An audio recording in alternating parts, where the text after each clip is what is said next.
Chapter 561 What? Father has returned. The blood sacrifice array had been in operation for nearly 2 months. The matter had long since caused an uproar, known to all under heaven. Within the capital city it even once fell into chaos. After all, the emperor, the 2 princes, along with the old governor, were all in Liangzhou. If anything were to happen, I fear that the chaos would not subside for at least 2 years. But it was on this day that they suddenly received news. The crisis in Liangzhou had been resolved. Not only that, but His Majesty the Emperor had also returned early and announced the court assembly as usual. Inside the Qinghe Hall, civil and military officials gathered in full attendance. Emperor Longqing sat on the dragon chair, tending to all the accumulated state affairs from as early as 5 a.m. until the evening before they concluded, after which he explained a number of issues concerning the subsequent handling of the court's governance. The impression given was as if he intended to handle all state affairs in one fell swoop, then act as if he was washing his hands of the matter. After explaining the last message, Emperor Longqing then opened his mouth indistinctly. How goes the war in the Northern Territory? Ming Qingfeng, the newly appointed Minister of War, answered. Liangzhou and Yu State have both stabilized. Within 2 months, all chaos will cease. Your Majesty can be at ease. We, Emperor Longqing paused, are asking about the movements of your barbarian headquarters. The barbarian headquarters. Indeed, to this day, the capital city has yet to reach a consensus on how the crisis in Liangzhou was resolved. They only know that Yu State has achieved victory.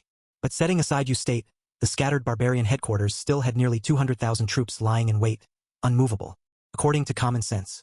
With such a major defeat in the front lines, the barbarian headquarters should have taken some kind of action. Yet to date, the Great Desert laid silent with no movement detected. It was as if the barbarians of the Great Desert had all vanished overnight. Not just the barbarians. There was also an army from Dashing that headed north and disappeared, with no news to this day. Hongza Camp, Chonsansi. Therefore, they were still unclear about the ins and outs of the situation. Your Majesty, Ming Qingfeng said. Your humble servant will closely monitor the barbarians' subsequent movements and report anything immediately to your Majesty. Enough. Emperor Longqing waved his sleeve. Dismiss the court. The eunuch by his side had already strained his voice, just as he reached the middle of his cry. Outside the palace, suddenly a more resonant voice arose, interrupting him. Urgent news from the Divine Eagle, covering 8,000 miles. Urgent news from the Divine Eagle, covering 8,000 miles. Victory report. A victory report of utmost importance. Passed through layers. Finally, from outside the imperial palace it reached Qinghe Hall, and was handed to Huang Hong, the chamberlain of ritual supervision. The so-called victory report. It was not a single letter, but several letters stacked together in a box. The first few were letters of allegiance from barbarian tribes such as the Murong and Duan clans. Moreover, each was personally written by a great Khan, accompanied by the Great Seal with sincere and earnest words. It must be the Emperor's personal campaign that has struck terror into the barbarians' hearts. After the 4 tribes' submission, there shall no longer be war in the Northern Territory for a good while. Such is the majestic power of the Emperor, deterring the barbarians. Yan Maoxing took the lead and shouted. His Majesty has cultivated the way for 40 years. This time, as he personally headed to the Northern Territory, upon making a move he shocked the entire world. The barbarians, having witnessed the divine might of Emperor Wanshou, how could they not bow their heads in submission? The facts indeed appeared so. No one knew just how many years His Majesty the Emperor had practiced cultivation. The civil and military officials only knew of the countless expenditure of silver and wealth. Even those most loyal to Dashing could not help but murmur in their hearts that this was a wasteful depletion of the national treasury and a squandering of national strength. But in Liangzhou, the Emperor, in his Taoist robe, slew the demon with a single sword strike, witnessed by all under heaven. Since then, the civil and military officials finally had an epiphany. The Emperor's cultivation quest had been successful. Their Emperor was truly an immortal. His Majesty, with the body of a true dragon, disregarded his own safety to slay the demon. It is only natural for the barbarians to be utterly terrified. Exactly what Lordly says is true. The civil and military officials' words of praise flowed ceaselessly like a river. That's enough. Only when Emperor Longqing interrupted without any expression. His heart had no ripples. Rather, he found the letters of allegiance quite peculiar, and he said in a heavy voice, Huang Hong, continue reading. Sure enough, the more the reading continued, the more unusual it became. In the beginning, there was only mention of General Chun. But as it went on, the words General Chun appeared with increasing frequency. Terms like invincible bravery, peerless under heaven, martial arts saint, were endlessly cited. Even further on, the frequency of mentioning General Chun even surpassed that of Emperor Dashing. The letters of allegiance were not battle reports, so they generally did not discuss the details of this battle. But one could still discern a thread within them. Could it be that Yan Maoxing analyzed. Could it be that the crisis in Liangzhou was truly resolved after General Chen headed north, all the way to Langjiaxu Mountain, where he destroyed the main array? How could that be possible? Civil and military officials discussed animatedly. Chen Sansi was but a general of the mystical phenomenon rank, and the Hongzhi camp had only over 10,000 men. Whereas the barbarians in the Great Desert, when added up, had a force of over 200,000. Even if they had time to deploy to Langjiaxu Mountain, there were more than 100,000 troops, not to mention the number of martial saints. On paper, even if they did manage to reach Langjiaxu Mountain, it would be akin to a sheep entering the tiger's mouth. Read. Emperor Longqing stressed his tone. Only then did Huang Hong take out the last letter from the box. That was the battle report from the Bailiang Army's Hongzhi camp, the 74th year of Longqing, on the 18th day of the last lunar month. Chen Sansi led the entirety of Hongzhi camp soldiers to the barbarian capital. After 13,000 Hongzhi camp soldiers lined up, they clashed with 111,000 soldiers from the 4 barbarian tribal armies at the foot of the mountain. Chapter 562 Choice_4. In front of the 2 armies, Chen Sansi first beheaded the martial saint Morong Huatu. Afterward, surrounded by 4 martial saints, he struck down the martial saint Yu Wenruzi. After severely demoralizing the enemy army, Chen Sansi took the lead and commanded the Hongzhi camp soldiers in a charge, killing all the way to the peak of Longjiu Mountain. Along the way, Chen Sansi alone slew over 10,000 of the enemy. Subsequently, he successively killed the martial saints Tuoba Junfeng, Gu Wenbailage and Duan Kue, as well as the witch god Sek's high priest, successfully destroying the main array of the blood sacrifice array. In this battle, more than 80,000 soldiers of the Barbarian Alliance army were killed. The Hongzhi camp suffered a total of 7,361 fallen, and 2,219 wounded. On the 24th day of the 12th lunar month, Chen Sansi led all the soldiers of the Hongzhi camp to offer sacrifices to the heavens atop Longjiu Mountain. Thereafter, in the barbarian capital, a Chan ceremony was held, and the great khans of the 4 barbarian tribes pledged their allegiance to our great Shang. The battle report was very detailed, but upon hearing the end, the civil and military officials only extracted 3 phrases from it. Drinking at the ice river, sealing Longjiu, chanting at the barbarian capital. These 3 phrases will become idioms in the future. Any one of these idioms, when taken out individually, is an extraordinary achievement. But they have merged together. If the outcome of the battle report is true, what does it mean? It means Chen Sansi, with just 1 camp of soldiers, has all but resolved the problem of the barbarians that has troubled the Central Plains for 400 years. An accumulation of nearly 10 martial saints were lost. Of the living barbarians, if there are any left at all, there are probably only the last 1 or 2. And the loss of 200,000 troops. Calculating it, it's impossible to recover in less than 50 years. There will be no more wars in the Northern Territory within 50 years. Such merit, even the 12 admirals whom Grand Ancestor Chao Xia personally ennobled after founding the country didn't achieve such a great merit. That is to say, at only 21 years of age, Chen Sansi's merit has surpassed anyone since the establishment of the Great Shang dynasty.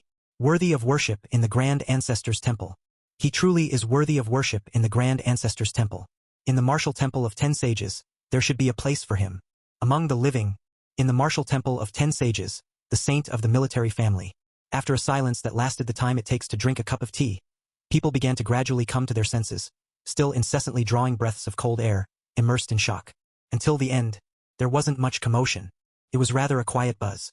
This General Chen, he's only 21 years old, right? At 21 years of age to have achieved such success. Truly a role model for our generation of military officers. With such great merit, ennoblement is a certainty. Just speaking based on merit, even becoming a state duke wouldn't be a problem. But that's precisely the issue. If he were to be made a state duke now, at 21, he still has plenty of chances to earn rewards for his service in the future. To go any higher, wouldn't that mean making him an aliased king? Has our great Shang dynasty ever had an aliased king since the founding of the nation? That's a matter for the future. Atop the dragon chair, Emperor Longqing's visage showed no emotion, his pupils growing ever more profound. Congratulations, Your Majesty. Only then did the courtier speak. The grave threat of the barbarian tribes has been removed. After this, there will be no more wars in the Northern Territory. The people of the Northern Territory are most fortunate, as is our great Shang dynasty. The Shang dynasty will surely last for thousands of generations. Yan Liang. Emperor Longqing's dragon-like voice rose, cutting off the courtier's words. In the next few days, discuss with the cabinet on how to reward Chen Sansi. Then send it to the Longevity Palace. Your servant obeys. Yan Liang bowed and accepted the order. Emperor Longqing stood up and left. He went behind the screen and immediately stuffed several elixir pills into his mouth. Evil qi entered his body. Fortunately, it wasn't a large amount, but he feared he would need some time to recover. Your Majesty? Huang Hong hurried forward but was gestured to stop. For decades, Emperor Longqing sat down right there on a cushion to meditate. My old brother, Sun Xiangzong, is about to pass away, 100 years of lifespan. It should be considered a happy demise. I have done right by him. Naturally, Huang Hong agreed. Sun Dushi has rendered great services to society and the Great Shang, but at the same time, he has several times shown disrespect to your Majesty. I still remember in the 57th year of Longqing, when he stabbed the then Minister of War to death outside the imperial palace. He's committed not a few such sins, each one a capital offense. Allowing him to live until now is entirely due to your Majesty's magnanimity, and also a remembrance of past affection. Your Majesty, you have certainly done right by him and every courtier. Yes, the trouble in the north is gone. Emperor Longqing closed his eyes. A new trouble has arisen. Sun Xiangzong has been deceiving me until his death. Your Majesty means? Huang Hong had a vague guess, but he did not dare to disturb further and slowly withdrew. Meanwhile, the eunuchs in front of the screen also loudly declared, "Court is dismissed." Daqing, Imperial Palace, Imperial Study Room. Sister, Gu Xinlan, who had been waiting daily at the back door, finally saw the Empress in her black and gold gown return on her flying sword. She bit her lip anxiously. How did it go? Why don't I see Brother Shi? He's at Yin Mountain. The Daqing Empress walked, the breeze brushing past her, the flying sword rapidly shrinking until it became pocket-sized and then disappeared. Yin Mountain. Gu Xinlan quickly recalled this place. As a military officer's wife, she had maps hanging in her home, and even without studying them deliberately, she had glanced at them occasionally and naturally knew what that place was. Yikes! Gu Xinlan voiced her concern. Isn't that the barbarians' capital city? Brother Shi only had a little over 10,000 men with him this time. How could they have fought their way there? Sister actually knows how many men he has. Chapter 563 Decision_5. The Daqing Empress praised. It seems Sister is getting more and more adept at handling political affairs. With the warfare in Shang country being so intense, there might be a delay, but nonetheless, Qing country would still receive some intelligence reports, more or less. Guati, have you helped Brother Shi? Gu Xinlan asked. He's alone. Don't let anything happen to him. Why should I help him? When the Empress entered the hall, she saw a baby learning to walk on a deerskin rug. Auntie Mu. The baby called out indistinctly. You mortal, all you know is to laugh foolishly every day. The Empress swept past the baby and walked towards the desk. Guati, Gu Xinlan said somewhat angrily. If you really can't handle the dangers at Yin Mountain, Sister naturally won't force you to take the risk. After all, he is my man, not yours. But I clearly saw the red light in the direction of Liangzhou fade away, signaling that the great danger has been resolved. If you can't even help in such a situation, it shows you've truly become heartless from cultivating. Sister, you actually blame me because of him? The Empress's cheeks turned even colder. Rest assured, he's not dead. Really? Gu Xinlan, realizing she spoke hastily, quickly grabbed her sister's hand. Guati, I'm truly worried about you. Ever since we met this time, you've seemed different, and I fear one day you won't even recognize your own sister. Sister, as cultivators, we must seal our worldly desires. Otherwise, we may face inner demons during breakthroughs. You wouldn't understand these things, the Empress said, holding her sister's slender hand. That Chen Sansi, you don't have to worry about him. He has made significant contributions and won't die in the Great Desert. If he must die, it will be in Bailiang. Earning merits and still having to die? Gu Xinlan was somewhat puzzled. What kind of reasoning is that? Merits arousing the sovereign's envy. The Empress explained calmly. The old emperor of Shang country is suspicious and narrow-minded. He can't tolerate sealed border governors who are truly capable and possess the people's hearts. After finally getting rid of Sun Xiangzong, another disciple of Sun Xiangzong arises. How could he sleep peacefully? Is the emperor of Shang country really that malicious? Gu Xinlan, unaware of the detailed situation, asked. What should we do then? Simple. The Empress spoke serenely. You write him a letter calling him to Daqing, to become my Daqing's prince consort. This way we can be reunited as a family and he can enjoy wealth and prestige. Wouldn't that be killing two birds with one stone? I'm afraid Brother Shi might not be willing. The Great Desert. The barbarian capital. My lord. The brothers are all ready. They can start heading back to Liangzhou at any time. You all go ahead first. After giving the order, Chen Sansi turned his head to look at the two people in front of him. Great Khan Yuan Jinglian of the Yuan tribe, and Prince Yuan Xin.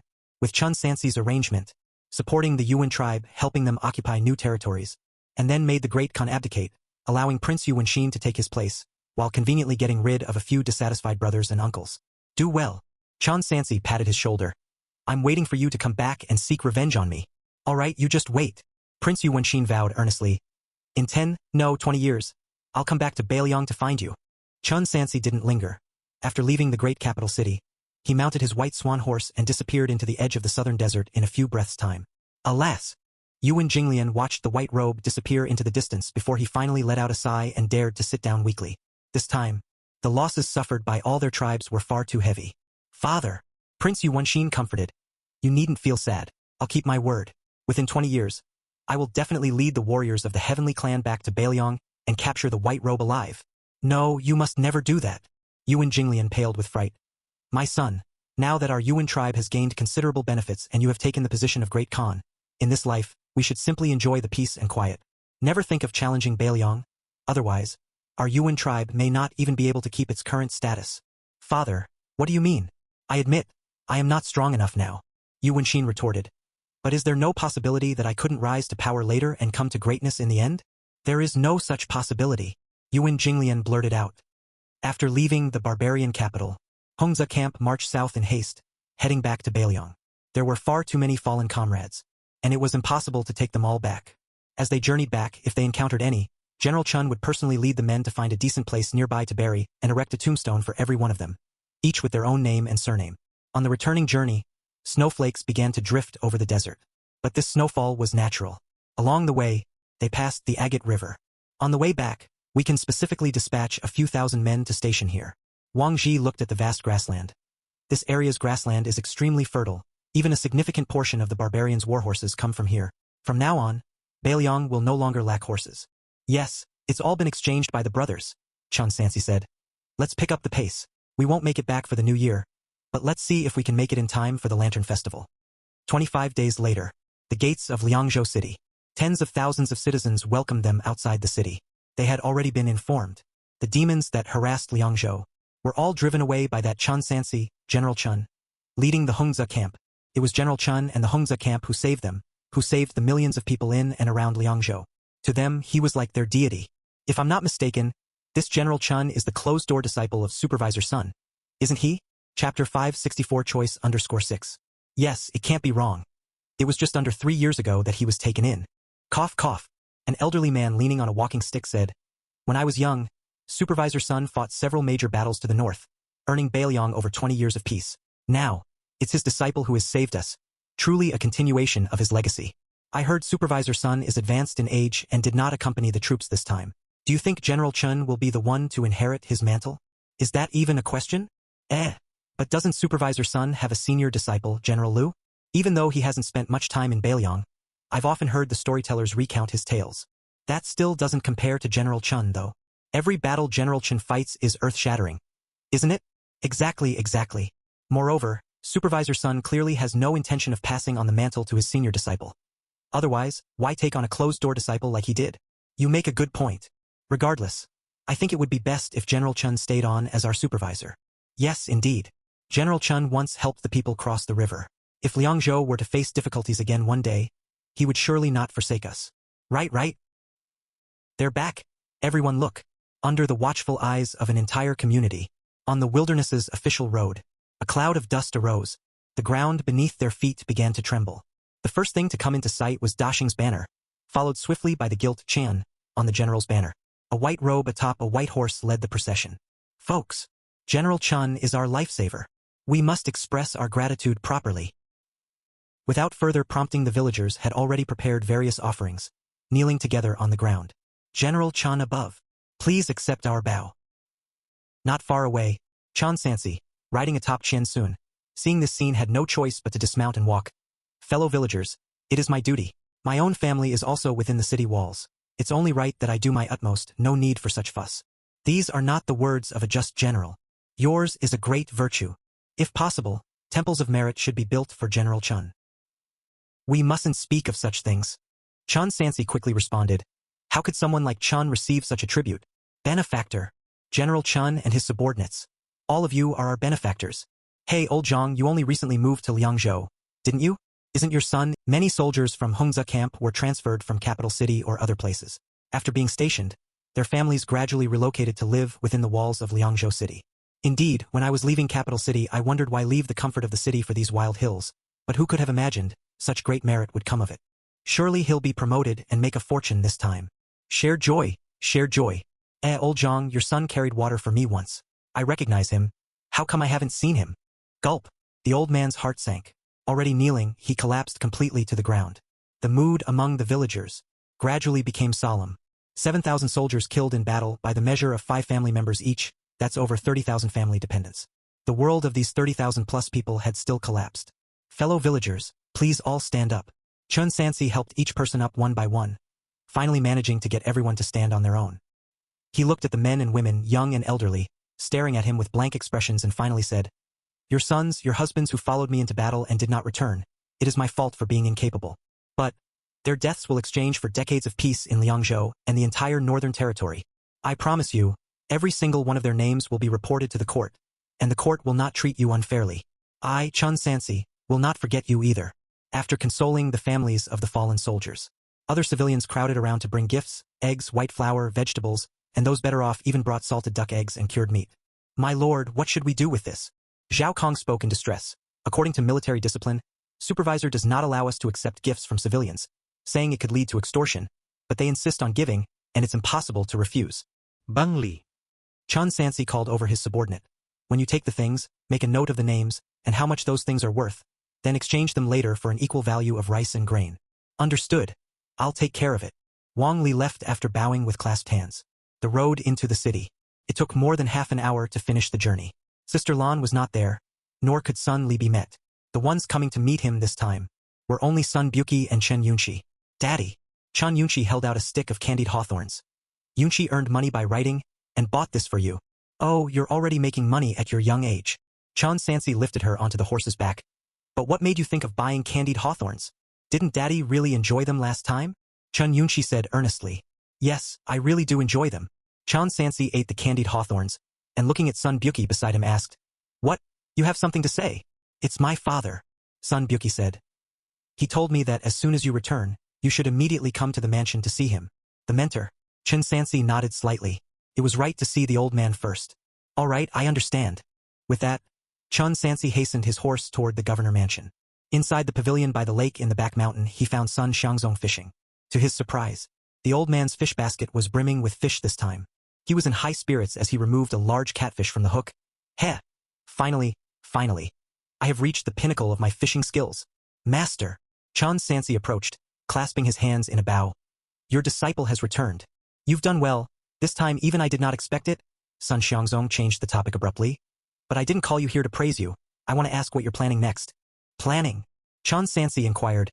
"Master, are you referring to—" "You have 2 paths ahead of you." Son Xiangzong cast his fishing rod again, explaining. "The first is to take your senior sister and others, leave this place, and find somewhere to live in seclusion.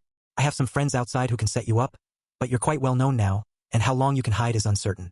The second is to stay in Liangzhou, lead your troops, train your martial skills, and inevitably you will encounter more troublesome matters. I'll introduce you to some people. Which do you choose?" Chapter 565. Above Martial Saint, the court grows suspicious.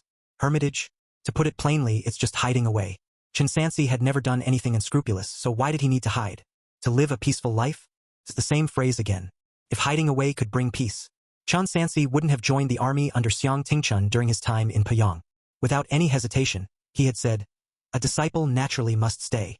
Up until now, Liangzhou had long become his true home in this world. "All right, it was superfluous of me to ask you." As son Xiangzong said this, he caught another fish. "Tomorrow then, come to the martial arts arena." "All right, disciple will remember," Chun Sansi replied. "Also, let's get your marriage with Sun Li sorted in the next few days." Sun Xiangzong said it very naturally. A joyful occasion should come before a mournful one. "Master, what are you?" Chun Sansi's expression subtly shifted. In fact, ever since he had arrived, he had seen through his qi observation skill that the old man's body was threaded with strands of evil qi, corroding his flesh. It's the same phrase again. "I have lived long enough, you live to 100 first. Then mourn for me, now scram." Sun Xiangzong waved his hand impatiently. "Don't disturb my fishing." "Then you just keep fishing, elder." Chun Sansi bid his farewell and left. He hadn't walked far when he heard another fish get hooked. "Hey, good, very good. This old man is thoroughly enjoying himself today." Chun Sansi didn't directly leave the governor mansion, but with a few swift movements, he scaled the wall to enter the courtyard where his senior sister usually resided. "Junior brother, you're back?" Before he even got close, a cold female voice came from the room. "I'm back." Chun Sansi came to the window. "Open the window. I brought a gift for senior sister." "What could you possibly bring me from the great desert?" "Just stretch out your hand, and you'll know." Chun Sansi took out a golden hairpin from his storage bag. which looked like an antler but was hanging with many leaves, shimmering golden under the sunlight, extremely splendid. This is a golden hairpin. The queens over there like to wear them. Spoils of war. I had a local craftsman make it new with money. You can wear it on your wedding day. Thank you. Mr. Chan, my dear son-in-law, my ancestor. The butler shouted from outside the courtyard. That's enough. We really shouldn't be breaking rules here. Okay, I get it.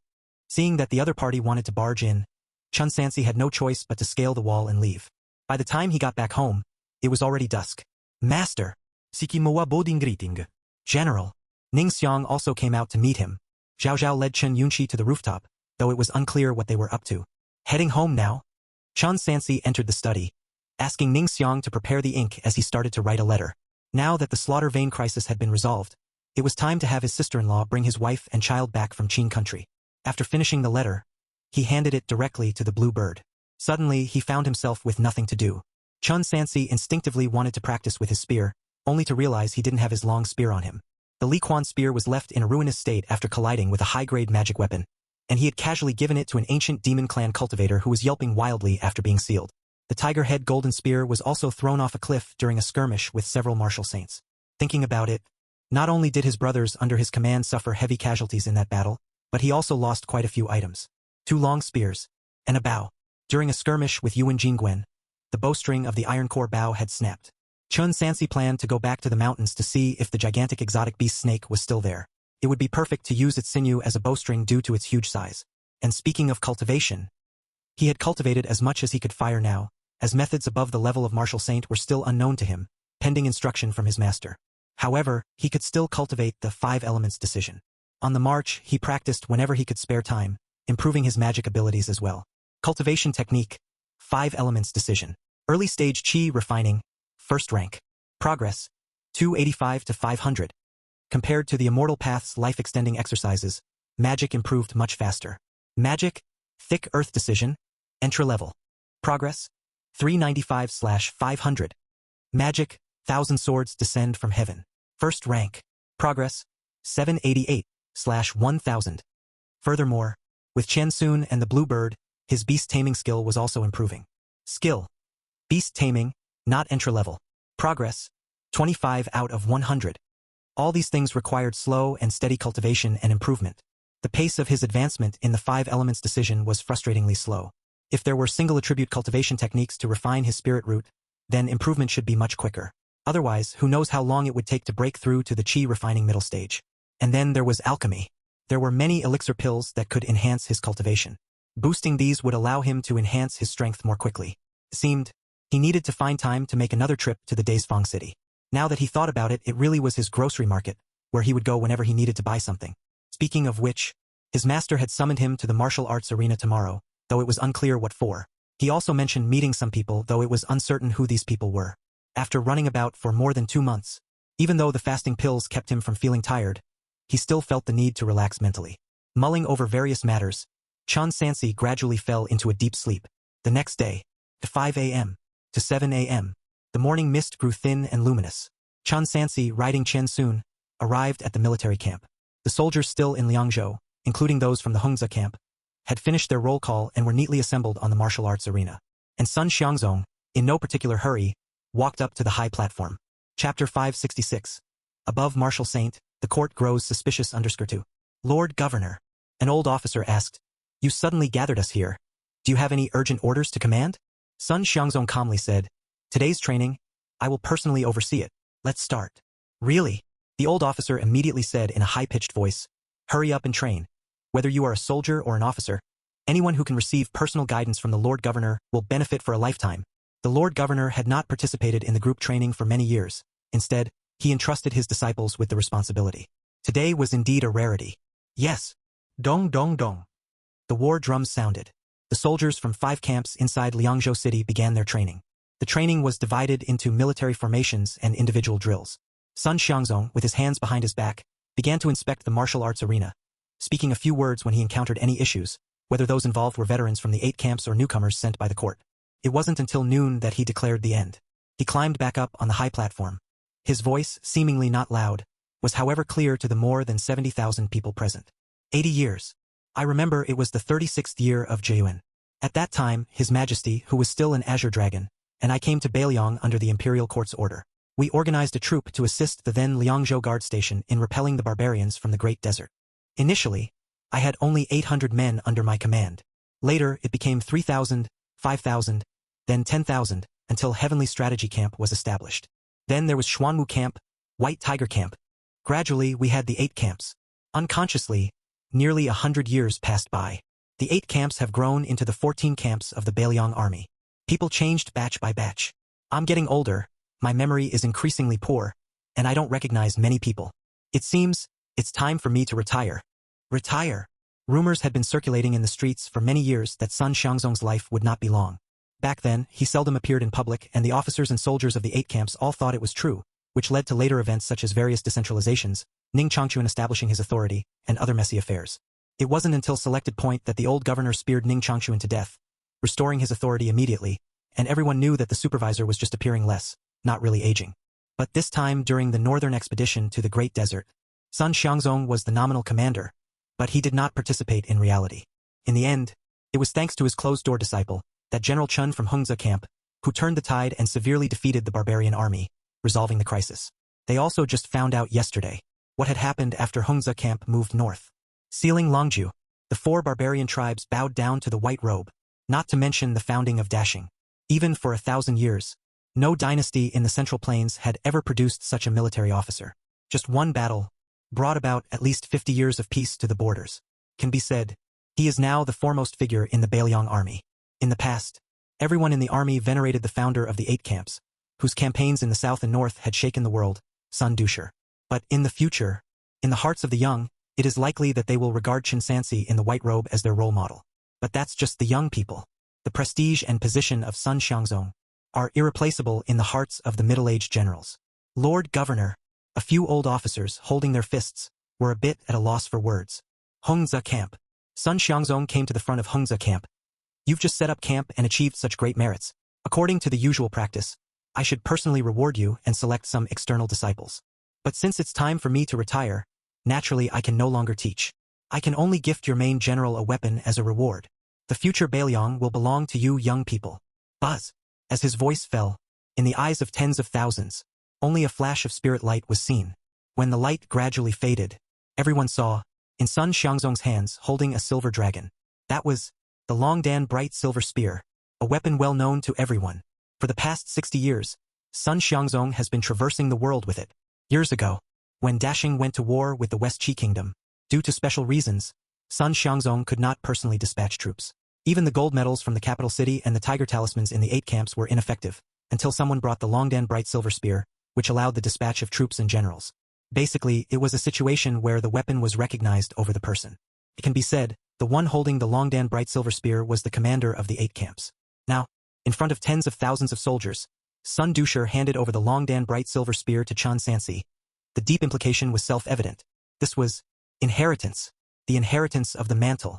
This was telling everyone, from now on, the white robe will be Bailiang army's heaven.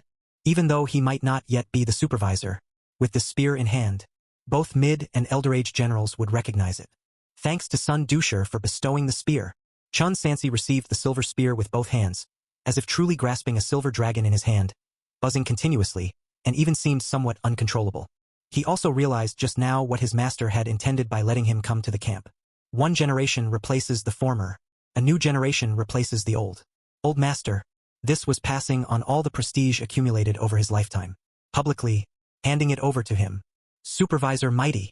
General Chen Mighty. Within Hongzhe camp, Zhao Kong and Zhu Tong exchanged glances, then led the shouting. Supervisor Mighty. General Chen Mighty. The sound began to spread. Wave after wave.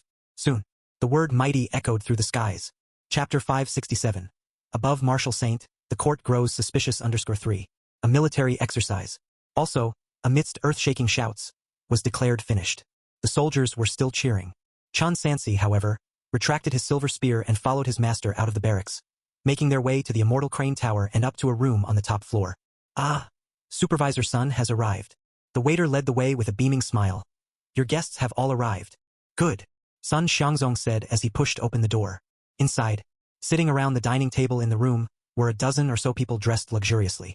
They were not in official attire, Yet Chun Sansi could still recognize that these people were officials from the varying levels of the 19 bureaus of Liangzhou City. Of course, he could tell it was only a part of them, not all. Some of them even had ancestors who were ennobled. There were even hereditary marquises. Why has Master invited all these people here? Supervisor Sun. After many years, you are well, I trust. The one behind you must be General Chun Sansi, right? Indeed, just meeting you today. One can see you are impressive. Remarkable, truly remarkable. Siling Lang Yusu. This is a first. I myself used to be in the military, and I must drink a few more cups with General Chen later. Shanshur. Sun Xiangzong leaned slightly and said, hurry and greet all the dignitaries. I am honored to meet all the dignitaries. Everyone took their seats. After 3 rounds of drinks, the official spoke up. Supervisor Sun, rest assured. Once we return, we will petition the capital city, requesting His Majesty to bestow upon Mr. Chun the appointment as the new Bailiang governor. Though we are not in the cabinet, we are still the governor of a state, and to some extent, we must listen to the opinions of the local officials. This is also for the good of Bailiang. Before, it was Supervisor Sunday. In the future, with General Chun here, Liangzhou will be without worry. The banquet lasted until near midnight before it ended. Sun Xiangzong had people arrange for them to stay within the governor mansion, to stay for the wedding that was soon to follow. Soon, only the master and disciple remained in the room. Boy! Sun Xiangzong, stroking his teacup, spoke up. Do you know why I did what I did today? Please. Chun Sansi hesitated. Master, I await your instruction. Since you chose to stay, you must aim higher, and only by ascending can you secure your stance in court and possess the power to be unconstrained by others. Sun Xiangzong explained unhurriedly. The position of governor, it's not that I insist you take it, but rather you must take it. Especially after your contributions become substantial, you will need this position even more. Before this, you know what the Bailiang army went through, and the state your Hungza camp is in. Only with this position can you act with proper authority in whatever you do in the future. Master's words are true. Chun Sansi understood his master's meaning. After expanding his camp, in name he was the main general of the Bailiang army's Hungza camp, but from deputy general to assistant general, all were from the capital city, and while they followed his orders in battle, they would certainly not go against the court's commands. In other words, if one day he displeased the capital city, just a single transfer order could wipe clean all the foundations he had fought so hard for over the years. This was something he absolutely could not accept. One's destiny must always be in one's own hands. Master has considered everything. Chun Sansi said, but, will the capital city agree? Hey, you naive boy, do you really think I can appoint you to however high a position I claim? First off, it's about whether your own merits are fitting. Sun Xiangzong said, sealing Longju Su. Such a great feat has never been achieved by me in all my life. Let alone a governor, if you were bold enough to petition for the title of State Duke, they might even agree. A governor, after all, is really just a title without substance. What I can give you is just this superficial title. Whether you truly become a governor or not will depend on you. I will bear it in mind, Master. Chun Sansi said. Take this. A jade scroll suddenly appeared in Sun Xiangzong's hand. Chun Sansi took the jade scroll and examined it closely. A true power realm cultivation technique. Sun Xiangzong explained, or as they often say in the cultivation world, above the martial saint. In the cultivation world, cultivators say to absorb the spiritual elements of the heavens and the earth, to cultivate the very root of all techniques, to create one's own transformation, to transcend mortality, and ascend, that is the heavenly way, the true immortal path. But in reality, they don't know that the human body itself is the greatest treasure. At the dawn of the ancient chaos, divine beasts dominated, demons roamed freely, but only the human race seized the heavens and earth's creation, born amidst spirit essence, and could pass on through generations till this day. How could the human body possibly be weak? Some people lack a spirit root and cannot cultivate the Dan Tian technique, so they give up in despair, believing that in this life, they can no longer touch the supernatural, nor ever stand shoulder to shoulder with so-called immortals. Little do they know, the human body itself has hidden secrets. The difference between a true power warrior and one who has transcended mortality lies in transforming true chi into true power. And to achieve this step, one needs to utilize spiritual power to refine the body once again. In the true power realm cultivation technique, the human body is divided into 3 parts, 8 scenic gods, 24 truths. Before this, you will need a treasure of heaven and earth to officially activate the secret within the human body. Afterward, you can begin to refine your body. Upper, middle, and lower 3 parts, corresponding to the 8 scenic gods and 24 truths. Once all are thoroughly refined, you then enter the realm of great perfection in the true power realm. 3 parts, 8 scenic gods, 24 truths. Chun Sansi inquired. Then Master, what lies beyond the true power realm? In the cultivation world, the cultivation techniques beyond the true power realm are forbidden, and aside from a few special sects and cultivators, No one is to cultivate them privately, and I also do not possess such techniques. You'll have to explore that on your own. Chapter 568. Above Martial Saint, the court grows suspicious _4. Sun Xiangzong put down his teacup. Additionally, the decline of martial arts or body refinement is due to another crucial reason, which is that the path ahead is severed. The path is severed? Chun Sansi speculated. Master, do you mean that there is no succession in the cultivation methods? Yes. Sun Xiangzong continued.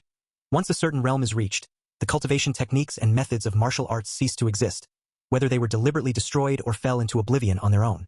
In any case, magic cultivators can ascend, but the path of ascension for martial cultivators is severed, and thus, there is no way to eternal life. Moreover, martial cultivators need to temper their bodies. Compared to the resources consumed by magic cultivation, it requires significantly more, which is why there are fewer martial cultivators in the cultivation world. But I believe, as long as one desires to walk, the path is beneath one's feet. Cough, cough, cough. At this point he began to cough. Of course, you are different from others.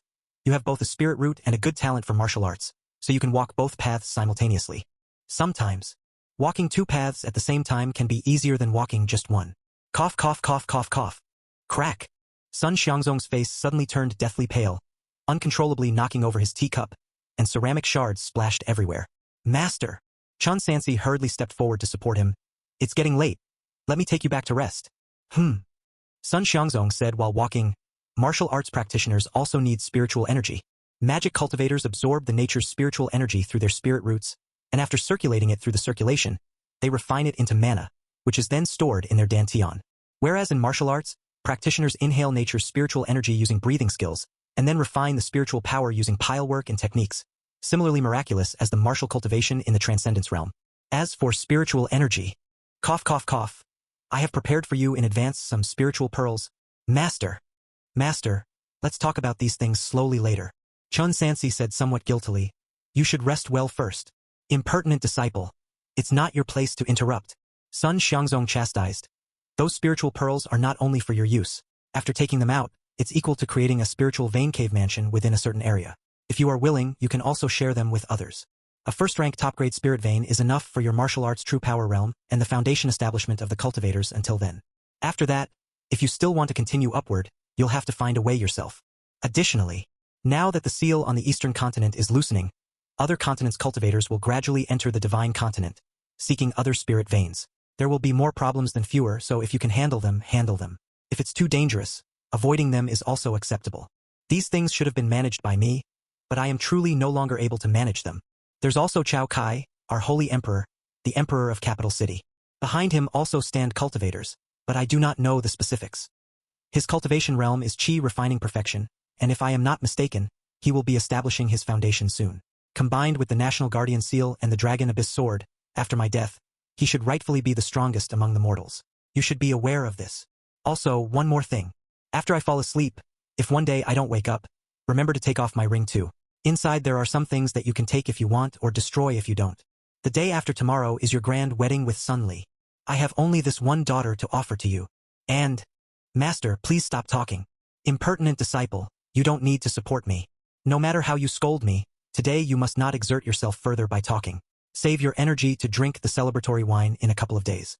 I heard from your fourth disciple brother that you buried a jar of daughter's red wine behind the mountain at the Governor Mansion, which was made from ingredients from the cultivation world. You kid. Really planning to drain me dry, huh? When Chun Sansi escorted his master to the Governor Mansion, he found that they had already started preparing the wedding decorations. When he returned home, Si Kinmohua was also bustling about indoors and outdoors. Red lanterns, the character double happiness. Red silk, red carpets. Everything appeared festively joyous. Master, Si Qin hurriedly said. Master, you've finally come back. The tailor has sent the wedding attires. Please try them on quickly to see if they fit. If they don't, we still have time to alter them. With the help of 2 maids, Chun Sansi tried 3 sets of wedding garments back and forth until well into the night before he could finally relax. He did not rest but went directly to Ningxiang's room. Is the general back? A seductive voice emanated from the bed, veiled in haziness.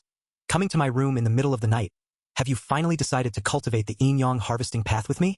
For the time of a cup of tea, Chun Sansi said. Call your silly disciple to my room too. Who are you calling a fool? Zhao Zhao had already arrived, fuming. Inside the room, Chun Sansi took out the spiritual pearl. Upon his activation, waves of spiritual energy immediately diffused like a dense fog. Fortunately, having an extra person wouldn't cause him to absorb less. Allowing the two of them to use it together wouldn't hurt.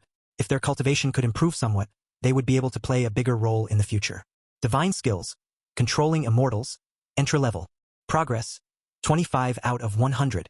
Last time at the ends of the earth, they had also faced trouble together, and his proficiency in the skill of controlling immortals had increased, although it was uncertain what effects and functions advancing it would have. The grand wedding was in 5 days. During these days, Chun Sansi, besides practicing 5 elements decision, was also researching cultivation techniques above Martial Saint. Chapter 569. Above Martial Saint, the court grows suspicious _5. He injected a sliver of spiritual power into the jade scroll, whereupon the contents of the cultivation technique emerged in his mind in the form of text accompanied by images. The alchemy recipe he had bought in Daesfang City was also recorded in this manner. The name of the true power realm cultivation technique his master had passed on to him was brief. Merely 2 words, Dragon Scripture. Needless to say, the pile work and moves were complex and ever-changing. Yet, the most intricate part turned out to be the breathing skill. The Dragon Scripture came with a corresponding breathing skill, a choice among the 5 elements breathing methods, to be refined further later on. His master practiced the gold breathing method, and according to his constitution and martial arts background, he recommended the fire breathing technique for him. After all, there was no distinction of strength in breathing skills. Thus, Chun Sansi started practicing the fire breathing technique first. While the pile work and moves were complex and required spiritual energy, they were no trouble for him. He was proficient after just 2 days. The breathing skill, however, not only tested his constitution but also demanded great perceptiveness. Pile work and moves were essentially killing techniques, whose main purpose in cultivation was to refine spiritual energy and strengthen the physical body, whereas the breathing skill related to the speed of cultivation. Even though he was exceptionally perceptive, it still took him 4 full days to master it. Then, combined with the pile work and moves, he skillfully performed the entire set of Dragon Scripture. 3 sections. 8 scenic beauties. 24 truths. The upper section's 8 scenic gods, enshrined within the upper Yuan palace of the human body, consisted of enlightened Yuanzi, mysterious Father Hua, Tong Zhong, Ling Jiansheng, Ling Mo Gai, Yi Lifu, Zhong Longyu, and Shi Liangji. They corresponded to the brain god, hair god, skin god, eye god, neck marrow god, Lu Shen, nose god, and tongue god. In essence, these were parts of the human body. In the theory of martial arts, inside the body there reside gods, or rather, the person themselves is a god.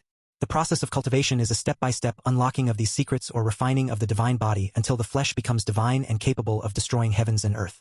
The upper section's 8 scenic gods, simply put, are parts above the neck. But this is just the beginning of Jing Shen. It does not only refine the flesh above the neck. During cultivation, spiritual energy purifies the entire body, though in actual combat, the extent of Jing Shen, one has unlocked manifests differing levels of strength. Cultivation technique. Dragon Scripture. Entry level. Progress. 0 out of 100. Utility. None. Just starting to cultivate. Lacking the heavenly treasures to activate Jing Shen, he could never touch the real threshold. Chun Sansi had no choice but to give up. The so-called heavenly treasures weren't prepared by his master, no doubt because he was too busy. Of course, he was not a helpless infant. If one had to rely on elders for everything, why bother practicing martial arts at all, or how would one be worthy of the saint in martial arts saint? Let it be. It wasn't an urgent matter anyway.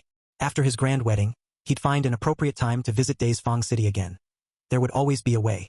Unexpectedly, even the old emperor was nearly at the foundation establishment stage. It seems his practice had been long and his talent not lacking. He gathered his thoughts. Chun Sansi calmly cultivated the 5 elements decision. When he opened his eyes again, he heard the sound of gongs and drums, and the voice of Si Qin. Master, hurry! Everyone outside is waiting for you. Don't miss the hour. Governor Mansion. Chun Sansi, dressed in a red wedding robe and riding a white swan horse adorned with red flowers, was followed by a grand 8-bearer sedan chair, surrounded by numerous ceremonial attendants and spectators. After going through the necessary ceremony, he arrived at the hall of the Governor Mansion. The bride, dressed in a vibrant red phoenix crown and robe, her face covered with a red veil, looking dignified, emerged slowly with the help of the joyous matrons, gently grabbing the other end of the red silk ribbon connected to the groom. Then came the couple's bowing ceremony, as well as offering tea to their master. Ji Rongyenxiu and other senior brothers and sisters had also returned early, making merry on the side. After completing the necessary ceremonies, it was time to entertain the guests. Chun Sansi noticed that the attendees of the banquet included not only officials from Liangzhou but also many from other regions. He toasted each one, mingling with these officials. His master had bestowed even his limited connections upon him. He kept the guests company with good wine until Liang Lingji, while laughed and cheered on by his fellow disciples, finally returned home. The second inner courtyard, another chamber, served as the bridal chamber. He opened the door. The candlelight flickered. Behind the curtains, the bride sat on the bed. Have you returned?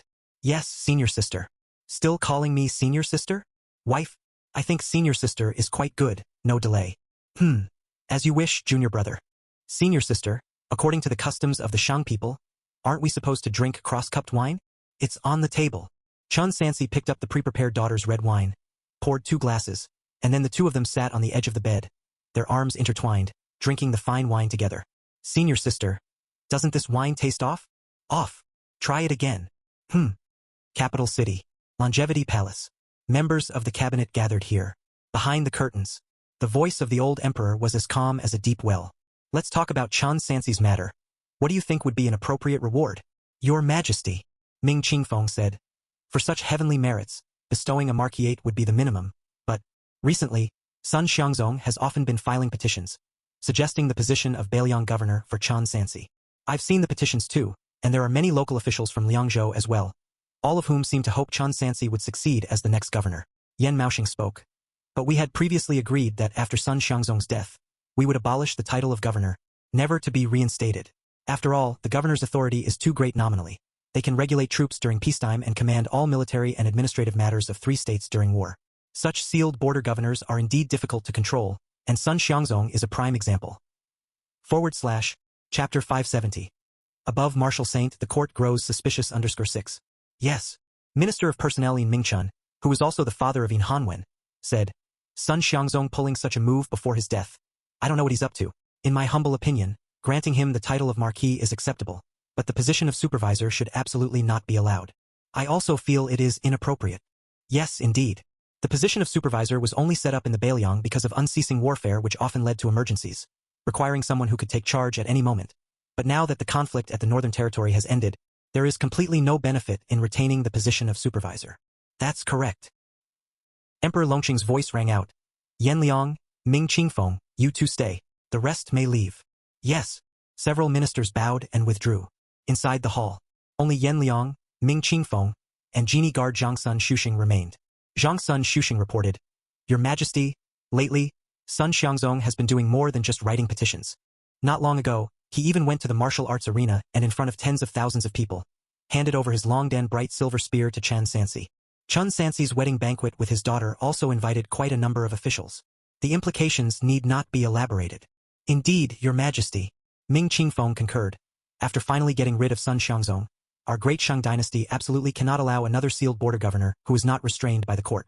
What's the difference between that and the feudal princes from Xia 2,000 years ago? Looking through the historical records, all the great chaos in past dynasties has been caused by military towns rebelling. Although, so far, Chun Sansi has shown no disrespect towards the court, but there's no guarantee he won't change in the future. Every great treacherous minister in history started as a loyal subject and a fine general. It was the excessive power in their hands that turned them into traitors. With so many precedents, we absolutely cannot make the same mistake. Lord Ming speaks wisely, and moreover, Your Majesty, this loyalty of Chun Sansi is not necessarily genuine. Zhangsun Shuxing said with clasped hands, The battle in the Northern Territory had too many anomalies, based on subsequent verification by Chu Shixiang and others. Their great snow dragon riders and heavenly gate formation are different from what was practiced by the capital city's troops. That could really utilize heavenly phenomena. This is the 3rd time. The first time was at the Silver Pine Cliff in Lingzhou, the heavenly thunder-striking Nansu. The second time was the heavy fog during the decisive battle at Hulao. The heavenly book, originally obtained by Chun Sansi during the Battle of Ming State, could he be hiding something else? Furthermore, this time, Chun Sansi not only claimed the lives of 10,000 men but also took down 6 martial saints including at the Agate River. Even though he himself is a martial saint, this is absolutely impossible to achieve. In my opinion, Sun Xiangzong must have passed on the legacy to him long ago. The legacy may not be important, but the fact that Chun Sansi has not handed it over to the court, nor even informed the Liangzhou supervising army Mr. Ho Ho, this is very important. One of the genie guard's duties is to supervise officials located in the capital city. If they really want to investigate, they can clearly find out not only what a particular official had for dinner, how many dishes were served, what kind of liquor they drank, with whom, and even exactly how many cups they had. Yan Liang.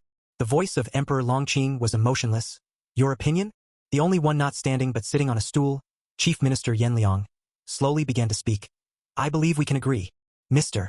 Yan, Ming Qingfeng hastily said. How can we agree to this? Do you want to create another Sun Xiangzong? Lord Ming, please be patient and listen to me explain, said Yan Liang, his aged voice resonating slowly. Earlier, you all said the position of supervisor is too important. In fact, it is not so. The power of any official position is determined by the court. Take the current situation of the Bailiang army, for example. After expansion, a large portion has been replaced, and it's no longer the time when loyalty was only to the weapon and not to the people. Regardless of the circumstances, it was General Chun who achieved heavenly merit. If we do not meet even this small request, it's inevitable to discourage the hearts of the military officers in the realm. Furthermore, the title of supervisor is but a nominal position. After appointing Chun Sansi as supervisor, we can promote General Gigi of Bailiang as the Liangzhou governor, so they can check and balance each other. In addition, I have another recommendation. Speak, Emperor Longqing said calmly. At the beginning of the establishment of our great Sheng dynasty, the management of military power was very reasonable. The local generals only had the responsibility to lead soldiers, without the authority to deploy them. In times of war, a general would be dispatched from the capital city to take command. Only due to the frequent wars over the past 100 years, it was really unsustainable. But now, after successive large-scale wars, peace has temporarily been restored everywhere. I believe it is time to revert to the old system. Yanliang paused for a moment, then continued. Therefore, we can not only comply with Sun Xiangzong's request to reward General Chun, but also bestow a significant title, after which, Chun Sansi can be transferred to a post in the capital city. As long as he is in the capital city in a few years, his connection with the frontier troops will weaken, and there won't be any need to worry about him harboring too much power. Moreover, in future wars, we can deploy Chun Sansi as needed, making full use of his talent. With such arrangements, it not only fulfills Sun Xiangzong's wish, setting an example for all, but also avoids alienating General Chun. After all, he is a rare military genius, still needed for many tasks in the future. You all listen, Emperor Longqing said thoughtfully. I still like how Yanliang handles matters comprehensively. Proceed with this plan, confer Chun Sansi the title of Marquis. What title should we bestow upon him? For the battle at the Northern Territory, a 10,000-mile raid, slaying over 10,000 enemies, sealing Longjusu, and valor unsurpassed in the army. He should be conferred the title of Champion Marquis. Chapter 571 Supervisor Chun receives Imperial Decree and Reward. Fang Qingyun risks himself to enter the game. Liangzhou, Marquis Wu Yi's residence. Today is a day of rest. There's no need to go to the barracks to deal with military affairs at 5 a.m. I was up rather late last night. People who practice martial arts are indeed different. Junior brother. A warm and delicate sensation came from my ears. Wife, why are you up so early? Last night, weren't you continuously calling out for senior sister? It's all the same. Chun Sansi pulled warm Jade into his embrace, intending to be affectionate once again. With her cheeks slightly blushing, Sun Li placed a finger in front of his mouth to stop him, speaking softly. We have to pay respect to my father with tea later? Have you forgotten? It won't take long. Can't it wait until we return? There's plenty of time. All right then. Sikin, Moua. A shout rang out. Two maids quickly entered with hot water. Chun Sansi and his companion finished washing up in no time. By the way, master, Si Qin said, yesterday, the blue bird brought back a letter. Chun Sansi quickly opened the letter from Qin country. It contained only 4 brief words. Well, and do not worry. The handwriting was Sister Lan's. But he knew at a glance that it wasn't Sister Lan who wrote the letter. That Shin Guadi was almost certainly not planning to show the letter to Sister Lan at all. Looking at the situation, it seemed he intended to claim his wife and child and not give them back. Si Qin, grind the ink. Chun Sansi began to write a reply. The gist of the letter was to return his wife and child as soon as possible and that they were welcome to visit often. Otherwise, they should be wary of him leading an army to Qin country. The latter was of course a jest, while the former was serious. After finishing these things, Chun Sansi and Sun Li headed to the governor mansion in a carriage. Where is my master? They arrived at the hall but did not see anyone. They asked a random maidservant. I don't know, the supervisor has been recuperating recently and does not allow us to disturb him. Buji. Chun Sansi found Sun Buki, who was shooting birds. Where's your dad? My dad. Sun Buki thought for a moment. He should be resting in his bedroom, just find a maidservant to take you there. In the Dangue courtyard. Chun Sansi gently knocked on the door. Master? Are you in seclusion, recuperating? My senior sister and I have come to offer you tea. There was no response. Master. Still no sign of movement. This is bad. Chun Sansi, using his chi observation skill, detected no chi within the room. He must either be out, or... He violently pushed open the door. Master. In sight was a very simple arrangement. An ancient bookshelf held rows of old books, including martial arts texts, Confucian works, and mostly materials related to various administrative affairs of Liangzhou. On the cracked desk was a newly written proposal concerning the famine relief for Fengyang underneath Liangzhou's jurisdiction. Sun Xiangzong was lying on the flaking bed, sleeping peacefully. Dad. Sun Li approached anxiously. Without saying a word, Chun Sansi walked to the old man and softly said, Master, you've worked hard all your life, you can rest now. I will take care of everything from here on. It was only upon hearing these words that Sun Li, who hadn't felt any breath in front of Sun Xiangzong's nostrils for quite some time, began to well up with tears. Dad! Sun Buki, who had originally come over to join the excitement, fell to his knees with a plop after seeing this scene, weeping bitterly. Dad, you were still fine last night. You even beat me up. Soon after, various senior brothers and sisters arrived. All knelt down inside the room. Master, have a good journey. A funeral began amidst a somber atmosphere. Just yesterday, it had been a joyous occasion with bright red lanterns hung up high. Overnight, it turned into a bereavement. The entire governor mansion, both inside and out, were draped in white. Officials who had attended the wedding banquet and had yet to leave had no choice but to stay and offer their condolences. Before the body was placed in the coffin, Chun Sansi bowed deeply, then silently took the silver rune-engraved ring from the old man's weathered palm and slowly put it on his own hand. Right now, he didn't have the mood to check what was inside it, but instead joined his senior brothers and sisters in quietly managing the funeral affairs. Supervisor, may you go in peace. Mr. Ho from the Liangzhou supervising army came to offer his condolences. After the end, he didn't leave but approached the man in white, expressing with emotion, When I was young, I heard of Supervisor Sun's renown and always idolized him, wishing to enlist in the army. Regrettably, my father had no money for medical treatment and ended up selling me to the palace, where I first joined the West Factory, then the ritual supervision, but my admiration for the supervisor has always remained in my heart. Later, when the capital city assigned me from the palace to Liangzhou to be the supervising army, I always treated the commander with reverence, never daring to be disrespectful. Mr. Oh, Chun Sansi interrupted, lacking the patience to listen any further. If you have something to say, please just speak directly. There are many things to attend to today, and I don't have much time for idle chatter. Please forgive me. Mr. Chun, please accept my condolences. Mr. Ho started. To be frank, I do have a small matter to discuss today. Everyone knows that although you are an entry-level disciple, you are the closed-door disciple of Supervisor Sun and his favorite. Surely, before his passing, Supervisor Sun must have passed on everything to Mr. Chun. Correct. Mr. Ho, it's not proper for you to speak like that. Master has never shown favoritism toward any of his disciples, Chun Sansi said expressionlessly. As for the inheritance, if you're referring to the Longdan bright silver spear, then yes, it's indeed with me, witnessed by tens of thousands of soldiers not long ago. He was rather too tired to deal with it. Chapter 572. Supervisor Chun receives orders and rewards. Fong Qingyun risks himself in the game _2. The master had not yet been buried. Yet people had already begun to covet the inheritance. No, it's not just that. Mr. Ho added. Mr. Chun is wise and should understand what our family is talking about. How about giving Mr. Chun a hint? Silver Pine Cliff, Hu Lao Pass, Longju Su Mountain, and since Supervisor Sun has given Mr. Chun a weapon, there should also be a matching cultivation technique. Mr. Oh, Chun Sansi said lightly, today is my master's funeral. Isn't it inappropriate to discuss these matters now? Mr. Chen. Mr. Ho continued, some matters are better dealt with sooner rather than later. I said, it's my master's funeral. Let's talk about this later. Chun Sansi paused, then stared directly into the eunuch's eyes and repeated, do you not understand? For a moment, Mr. Ho actually felt some hairs stand on end, as if he was the enemy army on a battlefield. He quickly regained his composure, forced a smile and said, Mr. Chun is right, I was presumptuous. I'll come another day, but Mr. Chun, you really should think things over carefully. With that said, he bowed to the coffin and then turned to leave. Damn eunuch! Wang Ji cursed as he witnessed the scene. The master served the court loyally all his life, exhausting his mind and body, yet his entire life was spent being guarded against and coveted, and even in death he can't be left in peace. Sansi. He looked at the ring on his junior fellow disciple's hand. The master publicly handed the Longdan bright silver spear to you, and you have achieved such great accomplishments. Now, under the heavens, there is probably no one who holds higher prestige in the military path. Given the court's nature, they will surely continue to be suspicious and cautious about you. Chun Sansi said calmly, I know. In fact, even if the master had not publicly handed me the Longdan bright silver spear, the court would still have come looking. It's a simple truth. Once a person is dead, the possessions must have an heir. The hour has come. As the eldest disciple, Ji managed the funeral, slowly withdrawing his hand from the coffin and solemnly declared, we can begin now.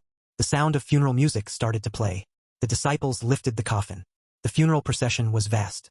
Just the common people alone numbered in the tens of thousands. Since Sun Xiangzong's arrival in Liangzhou City, no one dared to act tyrannically anymore, and the tax collected was less each year, so the common people did not starve or freeze to death during winter.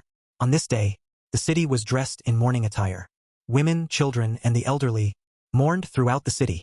Sun Xiangzong's title was State Duke, and the scale of the funeral was originally meant to be immense, but according to his wishes left before he died, it was ultimately decided to keep it simple.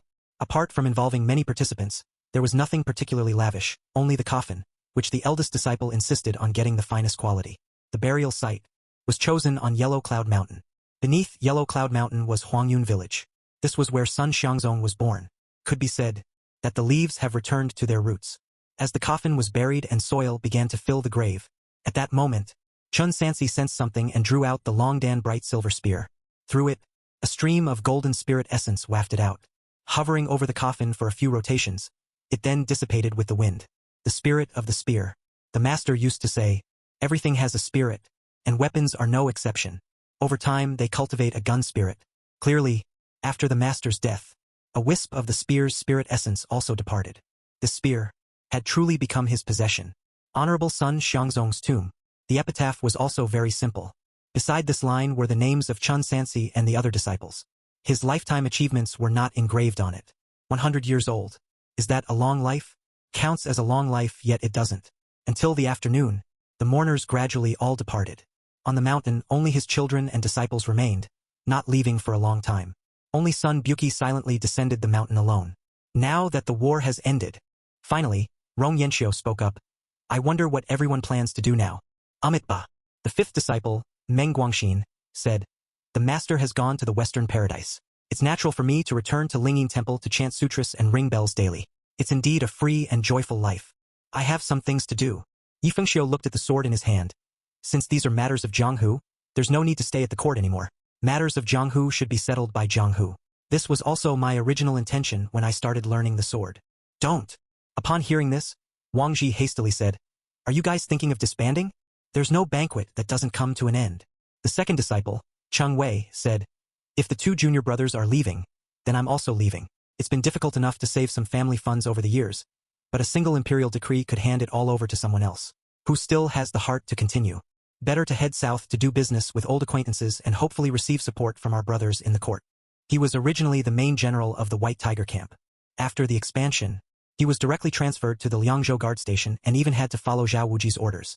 This humiliating treatment was something he was no longer willing to tolerate.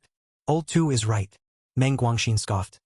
The master was injured under mysterious circumstances, and before he was even buried, that eunuch came looking for things for my junior brother.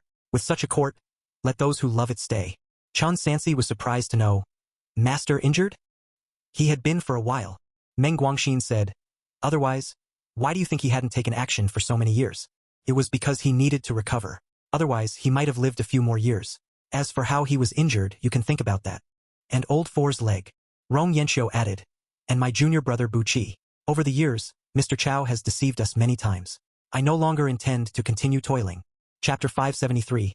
Supervisor Chun receives orders and rewards. Fang Qingyun risks himself in the game _3. Junior brother. Cheng Wei patted the shoulder of the white-robed man. In the future, you are likely to hold a high position and wield great power, so be careful. Big brother. Meng Guangxin said straightforwardly. Don't you be resentful. Aside from everything else, junior brother has the best martial arts qualification among us. Just on this point alone, it's only right that the teacher passed on his mantle to him. After I and the other brothers and sisters leave, you must support junior brother in the court. LVG ignored them, simply kneeling quietly in front of the master's grave, with a faint trace of eerie laughter in his mind. Junior brother. Then we will go ahead and leave. Later, we will come back to see you. My fellow brothers and sisters, do whatever you want to do. Chun Sansi replied. If it's not too urgent, let junior brother prepare a farewell feast for everyone tonight. Agreed. We should gather one more time. After all, we don't know when we will see each other again next time. Then we'll go back and get ready first. See you tonight. I still have some things to do tonight. LVG spoke. So I won't join you. As he said this, he patted his junior brother's shoulder, then disappeared. Sister, let's go back. Chun Sansi helped Sun Li up. Let's let the master rest well. MHM. Sun Li got up. Just as the two were about to leave, Chun Sansi saw, in front of the tombstone, a sudden figure appeared.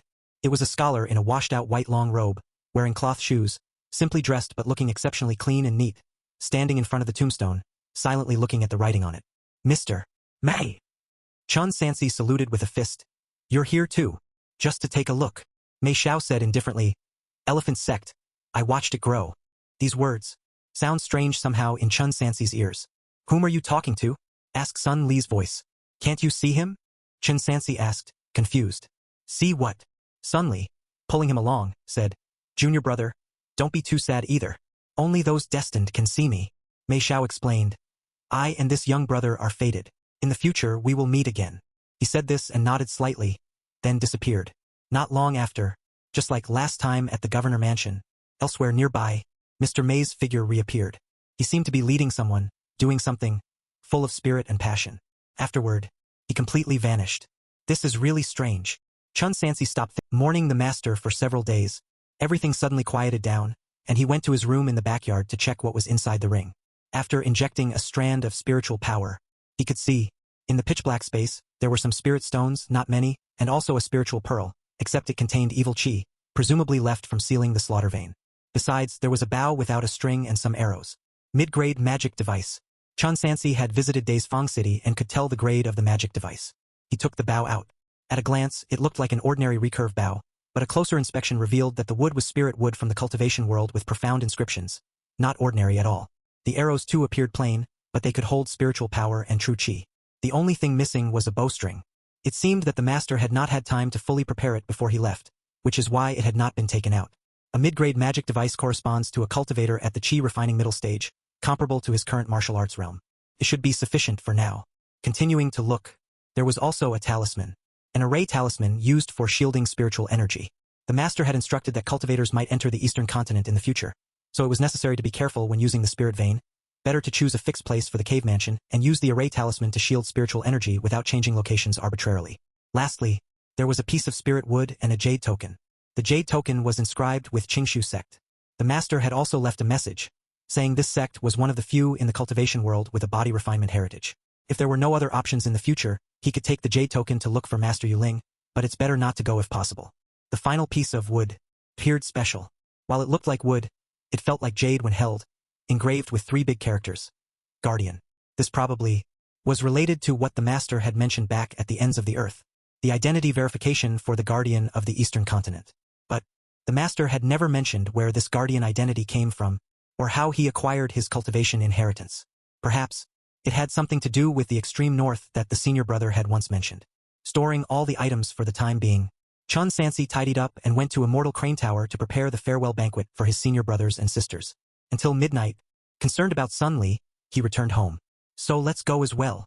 The master has only passed away a few days ago, and no one is in the mood to drink. The atmosphere was subdued throughout, and the feast was drunk in muted silence. Wait! At that moment, Fong Qingyun, who had been silently drinking during the feast, suddenly spoke up, his voice unusually serious. Fellow brothers and sisters, are you really going to just leave like this? Otherwise, Meng Guangxin said as if it were obvious. Would you stay and serve the court instead? Yeah. Chang Wei, a bit tipsy, said. The one in capital city who worked the master to death. There's no one left who can fight him. But if we can't fight, can't we just avoid him? Chapter 574.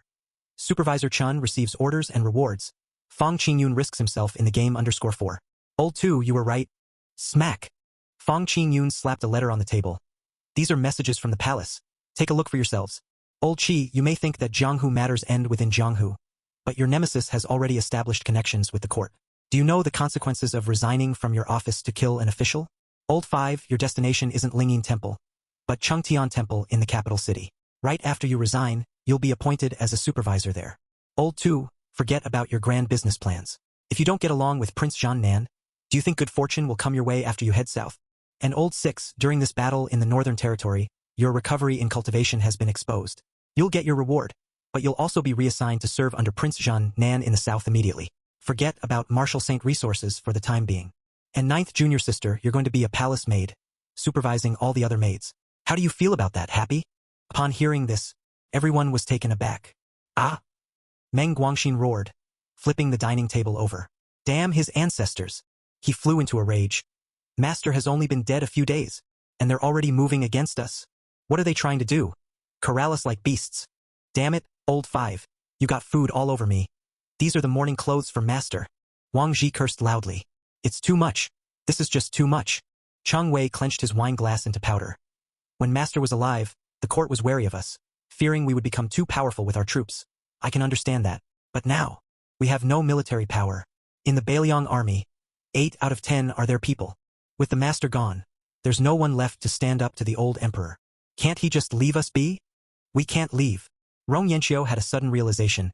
Don't forget, our youngest junior brother is still here.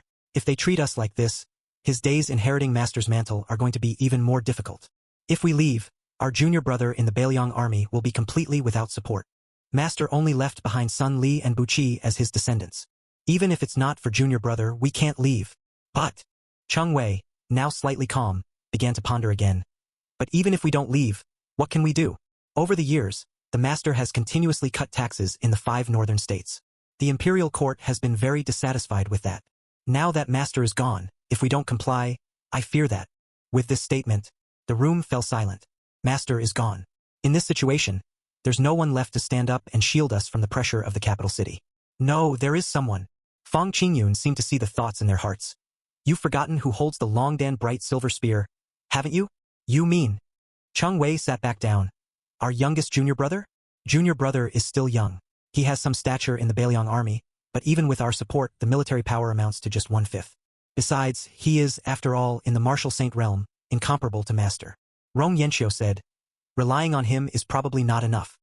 He alone may not be enough, but with us supporting from behind, it might just hold. Fang Qingyun emphasized, I know you all don't like reading, but you should at least be aware that from the day master wielded military command and differed in philosophy with his majesty, we've had no way back. All the blood feuds and resentments over the years might not have come out into the open, but that doesn't mean we've forgotten, nor does it mean the capital city has. Not to mention, a lot of the messes were made by you, and master took the blame for them. Do you think you can hide now? Master, in his wisdom, entrusted his lineage to junior brother, believing he would uphold our school. He is still young. So, as his seniors, we need to give some support from behind. Given our junior brother's rate of growth, it wouldn't be long before he could stand on his own.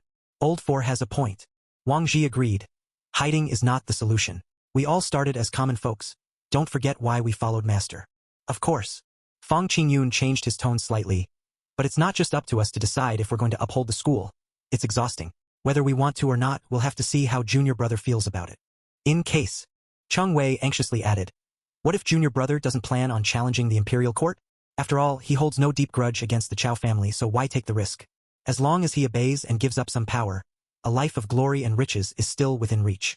In a few days, the court's reward for the Northern Territory campaign will arrive. Cough, cough, cough. Fang Qingyun coughed violently.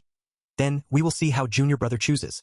If he doesn't wish to follow master's old path and desires a peaceful life, as long as he can protect Sun Li and Buqi, that should be enough. As for us, we follow orders and we may still have a way to live. The backyard. Chun Sansi kept changing his features in the courtyard. He didn't neglect any of his skills, always seeking to improve them during his spare time. That included his reading skills, and also included the disguise technique he was practicing now. Having returned from the ends of the earth, he realized the importance of a skill that hid one's cultivation, so he had never stopped practicing. But even though he advanced twice, reaching the stage of great success, the improvements had mostly been to his appearance and aura. Chapter 575. Supervisor Chun receives orders and rewards. Fang Qingyun risks himself in the game _5. Fortunately, he could break through the limitations. After once again transforming into the appearance of a completely imagined person, the panel finally fluctuated. Skill. Disguise technique. Breakthrough first rank. Progress. 0/2000. Utility. Concealing chi. Concealing chi. Conceal one's cultivation level. Immediately, Chun Sansi's mind envisioned a special circulation method that could achieve the effect of hiding his cultivation level and confusing his enemies. He directly suppressed the magic cultivation aura from the early stage chi refining to 0, then asked Ningxiang to check him with the investigation skill. Mortal. With certainty, Ningxiang said, I can't detect any signs that you've absorbed nature's spiritual energy. Success. Chun Sansi could now act much more conveniently in the future. He put away the spiritual pearl, ready to leave the house. Suddenly deprived of the supply of spiritual energy, Zhao Zhao woke up from her meditation like having a nightmare, hitting her head on the corner of the table and crying out in pain. He needs to find a place. During this time, every time he cultivated, Chen Sun would join in. The blue bird would also stand on the windowsill to rub against the spiritual energy. And Chen Sun's cultivation progressed very quickly. Chun Sansi could see with the chi observation skill that the spiritual energy within the white swan horse far exceeded that of an exotic beast, and it seemed to be about to enter the formal realm of a spiritual beast, though he didn't yet know the divisions within the spiritual beast realm. Chen Sun. Take me up the mountain. Riding on Chen Sun, he didn't need to take the main gate. He simply leaped over the wall and quickly disappeared. heading straight for the Luotian mountain range. He had the bow, but he still needed a bowstring. 3 days later, Chun Sansi trekked a long distance to the deep mountains of the 12th layer of the Luotian mountain range. After the slaughter vein was sealed, the forests quickly returned to normal.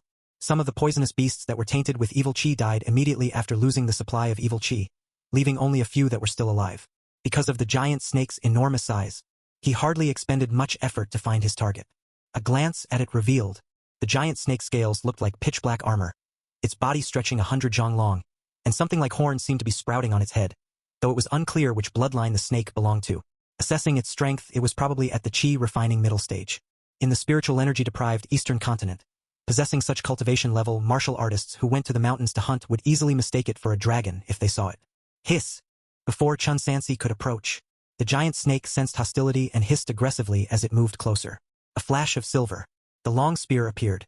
True chi surged fiercely, transforming the long dan bright silver spear into a roaring true dragon. Just as they were about to collide, the giant snake spewed out a thick purple fog from its mouth.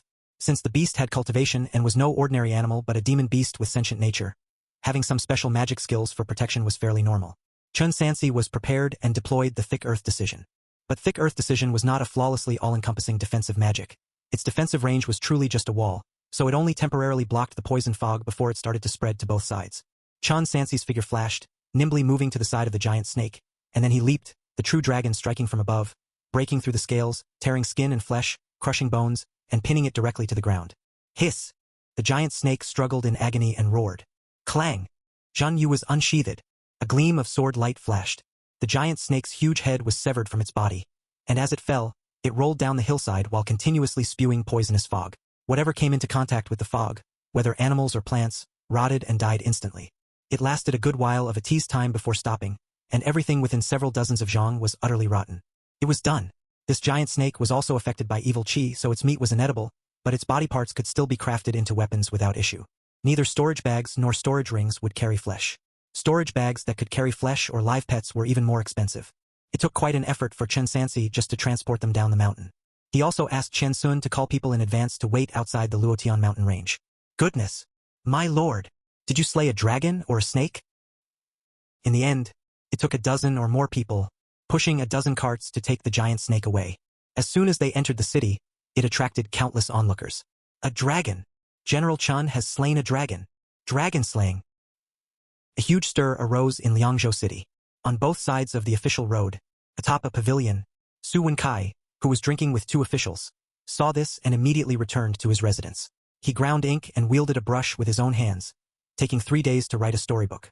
White-robed dragon slaying tales. Afterward, this set of storybooks made its way into the hands of storytellers in various tea houses after several twists and turns. But that day, after Master Sun Xiangzong, the supervisor, passed away, the white-robed Chun Sansi got dead drunk and sprawled on the table fast asleep. When he woke up, he suddenly realized he was in the wilderness among the rugged mountains. There appeared a Jiao Long, who opened its mouth and spoke human language. It said, "It's really ridiculous." Chun Sansi stopped to listen for a while when passing by the tea house, wondering how a hunting trip up the mountain could be turned into a story so lengthy and convoluted that it took 2 days and nights to tell and was full of twists and turns. The final message conveyed was that the white-robed individual was extraordinary by nature. Such rumors were very dangerous. They were practically harming him. That day, Chun Sansi finally had time to go to the forge and make the previously removed snake tendon into a bowstring. Chapter 576. Supervisor Chun receives orders and rewards. Fang Qingyun risks himself in the game _6. The materials of this giant snake are indeed no different from those of a spiritual beast. Moreover, due to the erosion of evil chi, the snake tendon was constantly oozing a difficult-to-remove evil chi, which turned even the bowstring black. He simply wrapped a layer of snake skin around the bow's body, wondering if it would have any special effects. Inside the forge, he had prepared a target in advance, a set of mystic iron armor. Chun Sansi took out the arrows left to him by his master. He had smeared them with the venom of the giant snake, which would turn into poison fog once activated. He placed an arrow on the bow, then slowly pulled the bowstring, channeling his mana. Instantly, the patterns hidden beneath the snake skin lit up one after another, absorbing the mana through the bowstring, all of it transferring to the special arrow until the bowstring was released, turning into a streak of black light. Thud! It effortlessly penetrated the mystic iron armor, and it carried evil chi with it. The arrow also emitted poison fog. Evil chi, poison fog, true chi. This arrow, even if it merely grazed the edge of a martial saint, it would result in death or grave injury. All black. Chun Sansi decisively named it. Black Snake Bow. Not bad. He was quite satisfied. This Black Snake Bow, even among mid-grade magic artifacts, was definitely top-notch. It was certainly enough for now, but if he wanted to continue upgrading it, he would probably need to get his hands on that golden bow and silver bullet in Daesfang City. Steps must be taken one at a time. Chun Sansi wasn't in a rush. He packed up his things, intending to deal with today's military affairs. But as soon as he reached the camp, he saw Mr. Ho leading a group of genie guards looking for him in the martial arts arena. Nearby stood Ji and many other generals. Basically, all his brothers had gathered. The rewards for the battle in the Northern Territory had arrived. By the mandate of heaven, the Emperor decrees. Marquis Lu Ji, who led by example and reclaimed Li City Prefecture and Jutua Pass of Yu State, later carrying injuries, joined with the Imperial Guard and Xuanjia army rushing to support the fight and crushing the barbarian army, annihilating 30,000 enemies and capturing 50,000.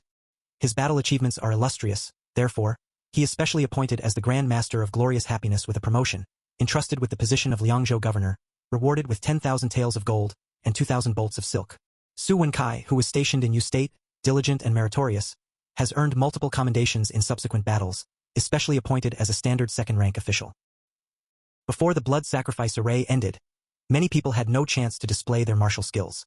But after the blood sacrifice array, there were still over 100,000 soldiers of the barbarian army at the border. The soldiers who participated in the suppression of these men were all more or less rewarded. Only the rewards were quite modest.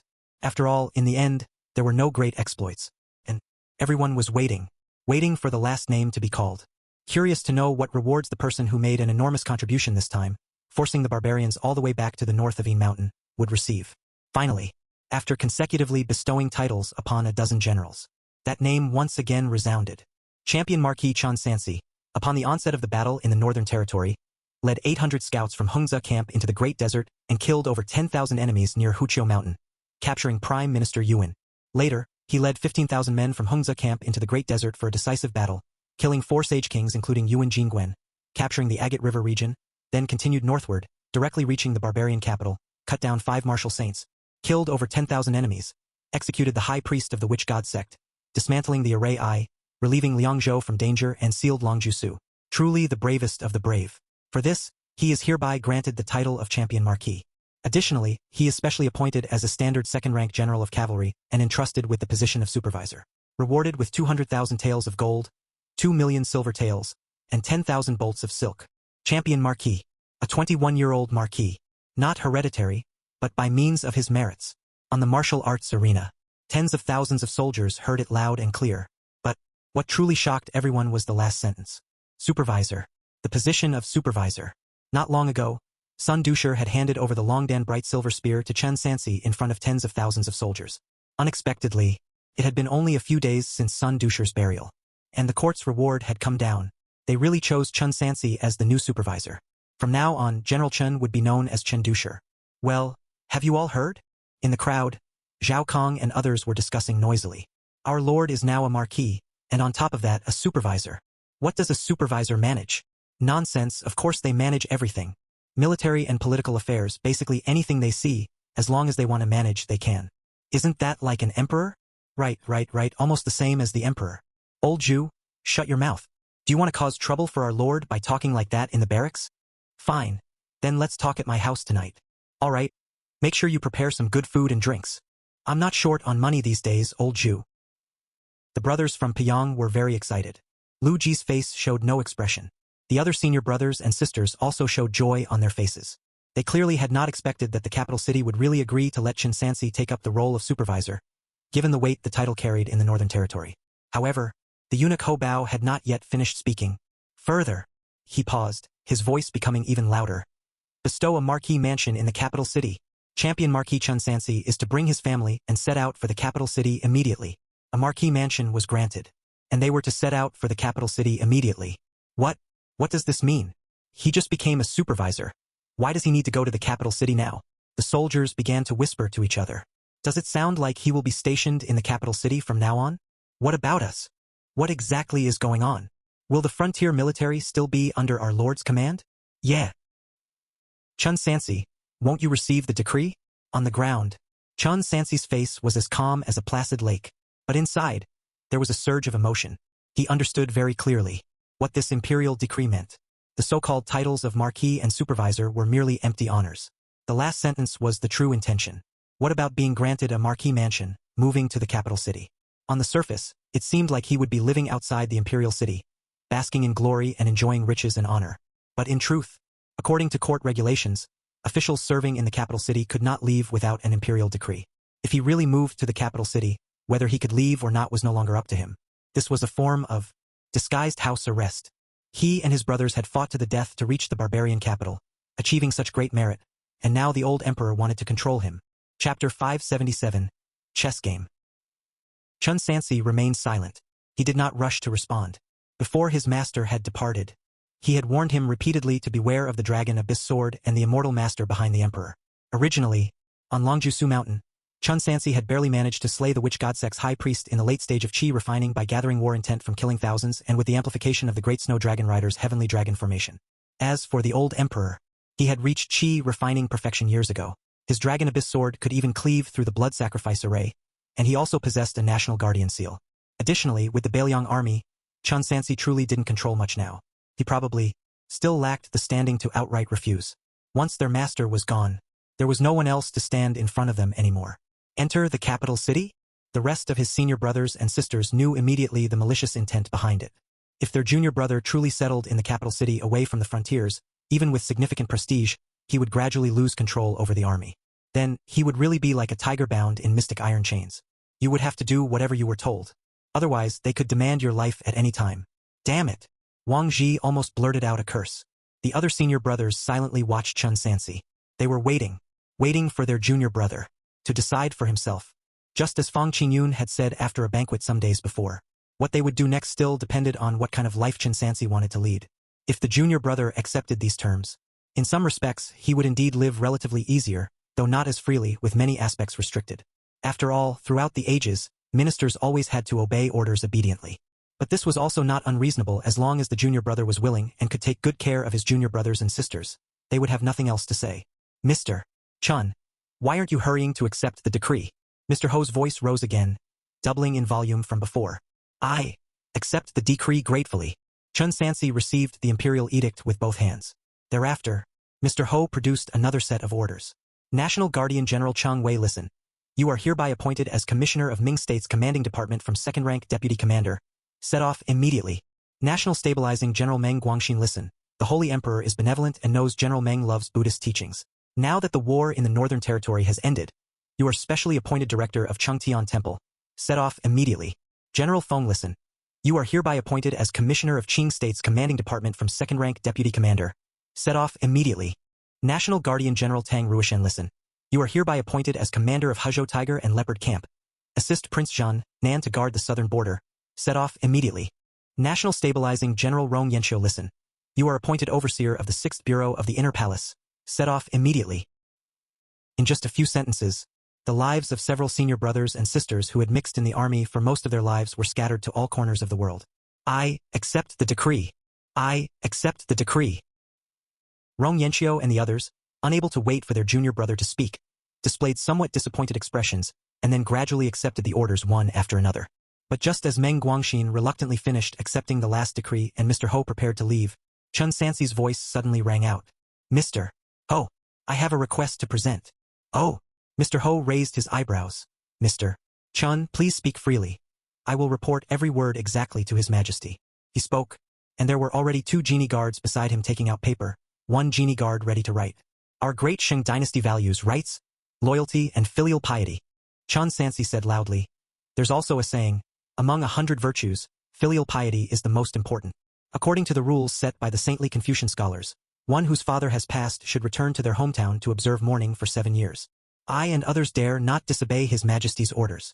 However, my master has just passed away 7 days ago. If we, as brothers, were to rush to our new postings at this time, would it not be greatly unfilial? If possible, my fellow brothers and I would like to remain in Liangzhou to observe mourning for 7 years.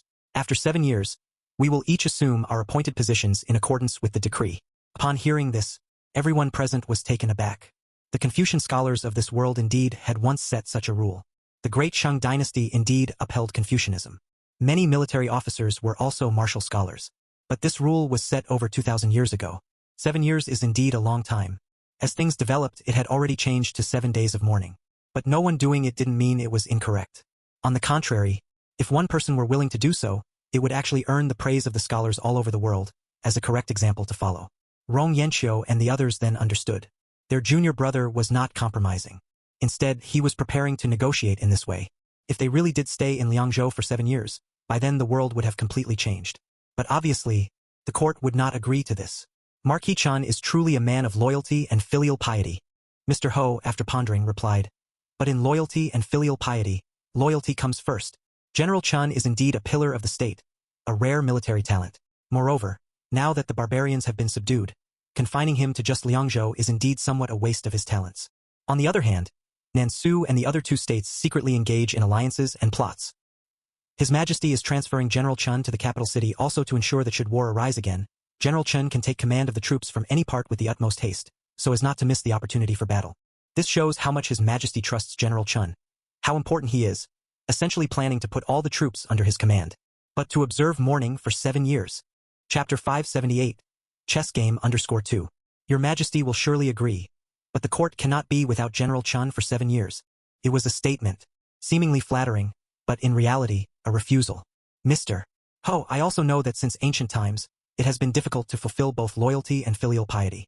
Chun Sansi spoke again. But even if one is to show loyalty, it does not mean one must completely forsake filial piety. 2,000 years ago, the one known as the military immortal Yu Shanggong, on his return home for his father's funeral amidst a war the great Zhou court launched against foreign enemies, commanded all military affairs through letters during his 3 years of mourning. Only after the completion of those 3 years did he rejoin the fight. Our peers should take the military immortal as a role model. Even if we are military men with duty binding us, we cannot wait 7 years, but at the very least, 3 years is the minimum. The military immortal Yu Shanggong. He was the greatest loyal minister through the ages. Back then, during the late period of the West Zhou, when the vassals rose up to divide the territory, Yu Shanggong received the command in times of peril to be the minister charged with the care of an heir, taking the mere 6-year-old prince from the corner of northwest and, with his own power, recaptured the entire territory, creating the prosperous era of the East Zhou. Afterwards, he actively handed power back to the emperor, who respected him as a second father until Yu Shanggong's death. His descendants inherited his ranks without replacement, thus completing a tale of emperor and minister for the ages. Using him as an example would brook no denial. Even if the emperor were here, he would have nothing to say. This? Mr. Ho hesitated, not knowing how to respond for a moment. Right, Mr. Ho. Wang Ji took the lead to shout. We beg you to convey to His Majesty that even if we return to being commoners, we wish to stay in Liangzhou for 3 years to observe mourning for our master. Please relay this to His Majesty. The other senior brothers and sisters in turn echoed the same sentiment. With the conversation having reached this point, it was not something that Mr. Ho and eunuch could refuse.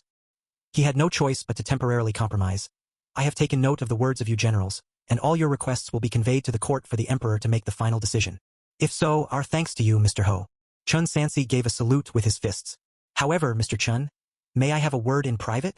Mr. Ho raised his eyebrows, making a gesture of invitation. The two moved to a corner. Mr. Ho. Chun Sansi had an inkling of what mattered but still feigned ignorance. May I know what you wish to instruct? Mr. Chun, the court has always placed great trust in you. Mr. Ho said. Recall when you crossed the river from Yunzhou to Liangzhou.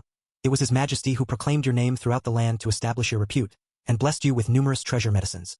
It was with these that you were able to prevail in the selected point and become the closed-door disciple of Supervisor Sun, correct? So Mr. Chun, please do not act in any way that would break the court's heart. Mr. Ho, what do you mean by that? Chun Sansi glared angrily, his voice rising sharply. I, Chun Sansi, have taken blades for His Majesty, shed blood for the court, and now I simply wish to fulfill filial obligations to my master. How come in your mouth? It seems like some act of treason? Mr. Chun, I didn't mean that. Mr. Ho was startled. He patted his chest with a hand shafted like a hooked orchid to soothe his nerves. I also acknowledge that Mr. Chun is indeed a loyal minister and great general, so you would not withhold anything from the court.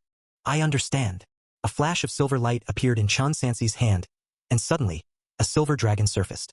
As true chi surged, it made Mr. Ho retreat repeatedly in fear. He said gravely, this spear was personally passed down to me by my master. Are you suggesting it should also be handed over to the court? I'm willing to, but after all, it is merely a weapon. Even if taken to the capital city, surely someone must wield it rather than let it collect dust in the arsenal. A great spear belongs to a hero. Naturally, Marquis Chan should use this spear. Mr. Ho said, My lord, please do not misunderstand. The court has absolutely no intention of taking any possessions from you. But some things could perhaps be shared? For example, cultivation techniques. If Supervisor Sun's martial arts could be passed down more broadly, it would count as establishing a lineage and earning a lasting reputation for him. Moreover, are there any special items among his legacy that might pertain to certain secrets? Mr. Chun, even if you kept them, they would be of no use to you. Lastly, regarding the Heavenly Book, we hope Mr. Chun could give an account, or perhaps if there is a special method needed to utilize the formation to manipulate the heavenly phenomenon, my lord should kindly inform me of that as well. Secrets. Do they refer to the token of the guardian? And ultimately, they desire the martial arts technique above the rank of martial saint. This technique, he never passed it to outsiders during his life, which means he did not wish it to be disseminated. Chun Sansi naturally could not disobey his master's order. As for the Xianzhu, it pertains to the use of the true heavenly book array and is related to the future skill of controlling immortals. It contained Mr. May's mana. How could he possibly hand it over willingly? This was something he had fought desperately to obtain. However, it seemed these matters could no longer be brushed off. No matter, he would stall for as long as possible. Determined, Chun Sansi was about to speak out when he heard the squeaking sound of a wheelchair. Mr. Ho! Fong Qingyun alone approached, pushing the wheelchair. You don't need to ask my junior brother anymore. Our master's belongings were given to me in advance. Senior brother? Chun Sansi looked over, and the other's gaze signaled him to remain silent. General Fong? Mr. Ho skeptically said. The Longdan bright silver spear was publicly passed to General Chun by Supervisor Sun. What, you doubt it? Fong Qingyun spoke calmly. A true power realm martial arts technique and the secret to activating the heavenly book array. It's all in my hands. Chapter 579. Chess Game _3. Mr. Ho pondered. He remembered. During the battle at Hulagwan, Fong Qingyun was indeed there. Therefore, it was indeed possible that he was aware of the formation's details. He tentatively said, if that's the case, then I must trouble General Fong to bring out the items for me to hand over to His Majesty. Rest assured, the court only wishes to further develop it. Whether it's General Chun or General Fong, anyone who wishes to cultivate a technique above martial saint will be able to obtain a copy, and the secret recipes of the formations capable of influencing heavenly phenomenon will also be available for all generals to use. No. Fong Qingyun shook his head slightly. Mr. Ho, this is a matter of great importance, and I'm afraid it's not appropriate to hand it over to you. What's inappropriate? Mr. Ho asked in confusion. I am the Liangzhou supervising army, and I'm also a liaison between Liangzhou and the capital city. Very well, Fong Qingyun said indifferently. In that case, if there are any issues with the items in the future, it will be your responsibility, and I, as well as General Chun, will have nothing to do with it. What do you mean by that? Mr. Ho said with an embarrassed smile. I am not capable of shouldering such a heavy responsibility, but General Fong, what you mean to say, could it be? Exactly, Fong Qingyun said with extreme calm. I will personally go to the capital and hand over the items to the court. Oh, after pondering for a moment, Mr. Ho immediately agreed. If that's the case, very good. Then we must trouble General Fong. May I know when you can depart? As this matter is of great importance, it would be best not to delay. I can leave at any time, Fong Qingyun said, leaning back in his chair. I am alone and do not need to pack anything. Very good, Mr. Ho said quite satisfied. Then I will arrange for it immediately. We will leave before noon. Rest assured, there will be martial saints and the genie guard to escort you, and there will be absolutely no trouble. As he spoke, he hurriedly left to prepare for the escort. Fourth brother. Chun Sansi looked at his senior brother, hoping the latter would explain. The items were clearly in his possession, and the senior brother seemed ready to take all the responsibility upon himself, and even to go to the capital. Old Four, what are you doing? Wang Ji and the other senior brothers and sisters gathered around. Clearly, nobody knew he had planned this. Everyone stay calm. Fong Qingyun's clear voice slowly entered their ears. Since no one wants to leave, someone must go to the capital and explain the situation clearly. Chun Sansi could see what his senior brother was trying to do. Without handing over the legacy, neither he nor the other senior brothers and sisters could possibly stay in Liangzhou. The fourth senior brother. He was preparing to go to the capital himself to buy them time. Their master was gone. The fourth senior brother stepped up. For a moment, the scene fell into silence. Everyone stood in a circle around the wheelchair, looking down at the green-robed scholar sitting on it. Cough, cough, cough. Fong Qingyun coughed as he leaned forward. What are you all doing? It's just a trip to the capital, and it's not as if I haven't been there before. Every time you got into trouble, wasn't it the master who led me there? I'm already familiar with the journey, and I'll be back once everything is settled. Senior brother. Chun Sansi spoke up. The items aren't with you. No matter whether it's the cultivation technique or the Xianzhu, the fourth senior brother doesn't have any. He might not have even seen one. If he arrives at the capital city without anything to show, I'm afraid there will be trouble. Don't worry, Fong Qingyun said with a light chuckle. I have them. Chun Sansi understood. The senior brother had planned ahead. He couldn't stop him, nor did he know how to. Within an hour, the genie guard arrived with a carriage to pick up their charge. Fourth, you're being too hasty. Meng Guangxin's rough voice boomed, deciding to leave just like that without a heads up. Enough, enough. It's not like I won't come back. Fang Qingyun waved his hand. Move aside. Fourth brother, Ji, who had intentionally left early after receiving his reward, also rushed over after hearing the news. You're leaving. You're just in time. Fang Qingyun pulled out a letter from his chest. This is from Master. For you. Little junior brother. Push me along. All right. Chun Sansi silently pushed his senior brother through the crowd. Junior brother. Fang Qingyun sat in front of the wheelchair, his expression unclear, only his clear voice audible. Now that you hold a position of power, in the future, you must think thrice before acting. After I leave, Liangzhou will be relying on you. Senior brother. How long until you return? Chun Sansi asked. If everything goes well, why don't you come back and keep filial vigil for Master? 2 months. Fang Qingyun calculated. I will return in 2 months. All right. Chun Sansi stopped in his tracks. 2 members of the genie guard lifted Fang Qingyun onto the carriage. The carriage curtain fell, concealing his figure. Giddy up. Before long, the carriage procession left the military city, entered the bustling streets, quickly reached a crossroad, turned a corner, and vanished from sight completely. Ends of the earth. An endless sea of fog. 2 cultivators sat on a boat, a golden boundary repelling the fog, emitting a crackling, grating noise. One cultivator had a mustache and clutched a wine gourd, completely drunk. The other, a man of impressive bearing, stood disdainfully at the other end of the spirit boat. Junior brother. The drunken cultivator slurred. Aren't you going to have a drink too? Wang Jun did not acknowledge him. Chu Yuanxiang talked to himself. I, what bad luck, having the 2 of us come down to the mundane world for this arduous task. Arduous task? Wang Jun glanced at him and said, if we can find a spirit vein, let's not talk about Foundation establishment resources. Even the resources for future core formation won't be a concern, and countless people would want to come. Heh. Chapter 580. Chess game _4. Chu Yuanxiang wrinkled his wine-sodden nose. That's true, and once we reach the Eastern continent, no matter what, I'm considered an immortal and no longer bound by the sex restrictions. I can do whatever I want. That's indeed a delightful thing. Don't just focus on pleasure. Wang Jun said, we must prioritize the important tasks of our sect. Not only us, but after the seal loosens, other sects will also gradually enter the Eastern continent. Whoever controls the land first will own the spirit veins discovered there. We must hurry. Fine. With a drunken mirth, Chu Yuanxiang said, however, I heard that the Emperor of Shang country even has connections with the Elder, telling us to treat him with respect. I really don't know, what's there to respect about a mundane emperor? He's about to reach Foundation establishment. Wang Jun replied. He's not inferior to you or me. What? Someone in this wretched place can reach Foundation establishment. As the 2 conversed, the spirit boat had already sailed out of the heavy fog. With a wave of his hand, Wang Jun stowed the spirit boat into his sleeve, and then the 2 soared into the sky, speeding past Ninsu, flying towards Dashing. Capital city. Longevity Palace. Emperor Longqing sat atop a cushion, fingers forming seals, circulating his spiritual power, expelling the evil qi from his body. Although it was only a slight contamination, it required a great deal of effort. Only at dusk one day did he finally pause. Come in. Your Majesty. Huang Hong had been waiting outside the palace for many days. How is it going? The voice of Emperor Longqing seemed to arise from an abyss. By dates, Chun Sansi and his family should also be arriving soon. Your Majesty. Huang Hong bowed and said, Chun Sansi is still in Liangzhou. Still in Liangzhou?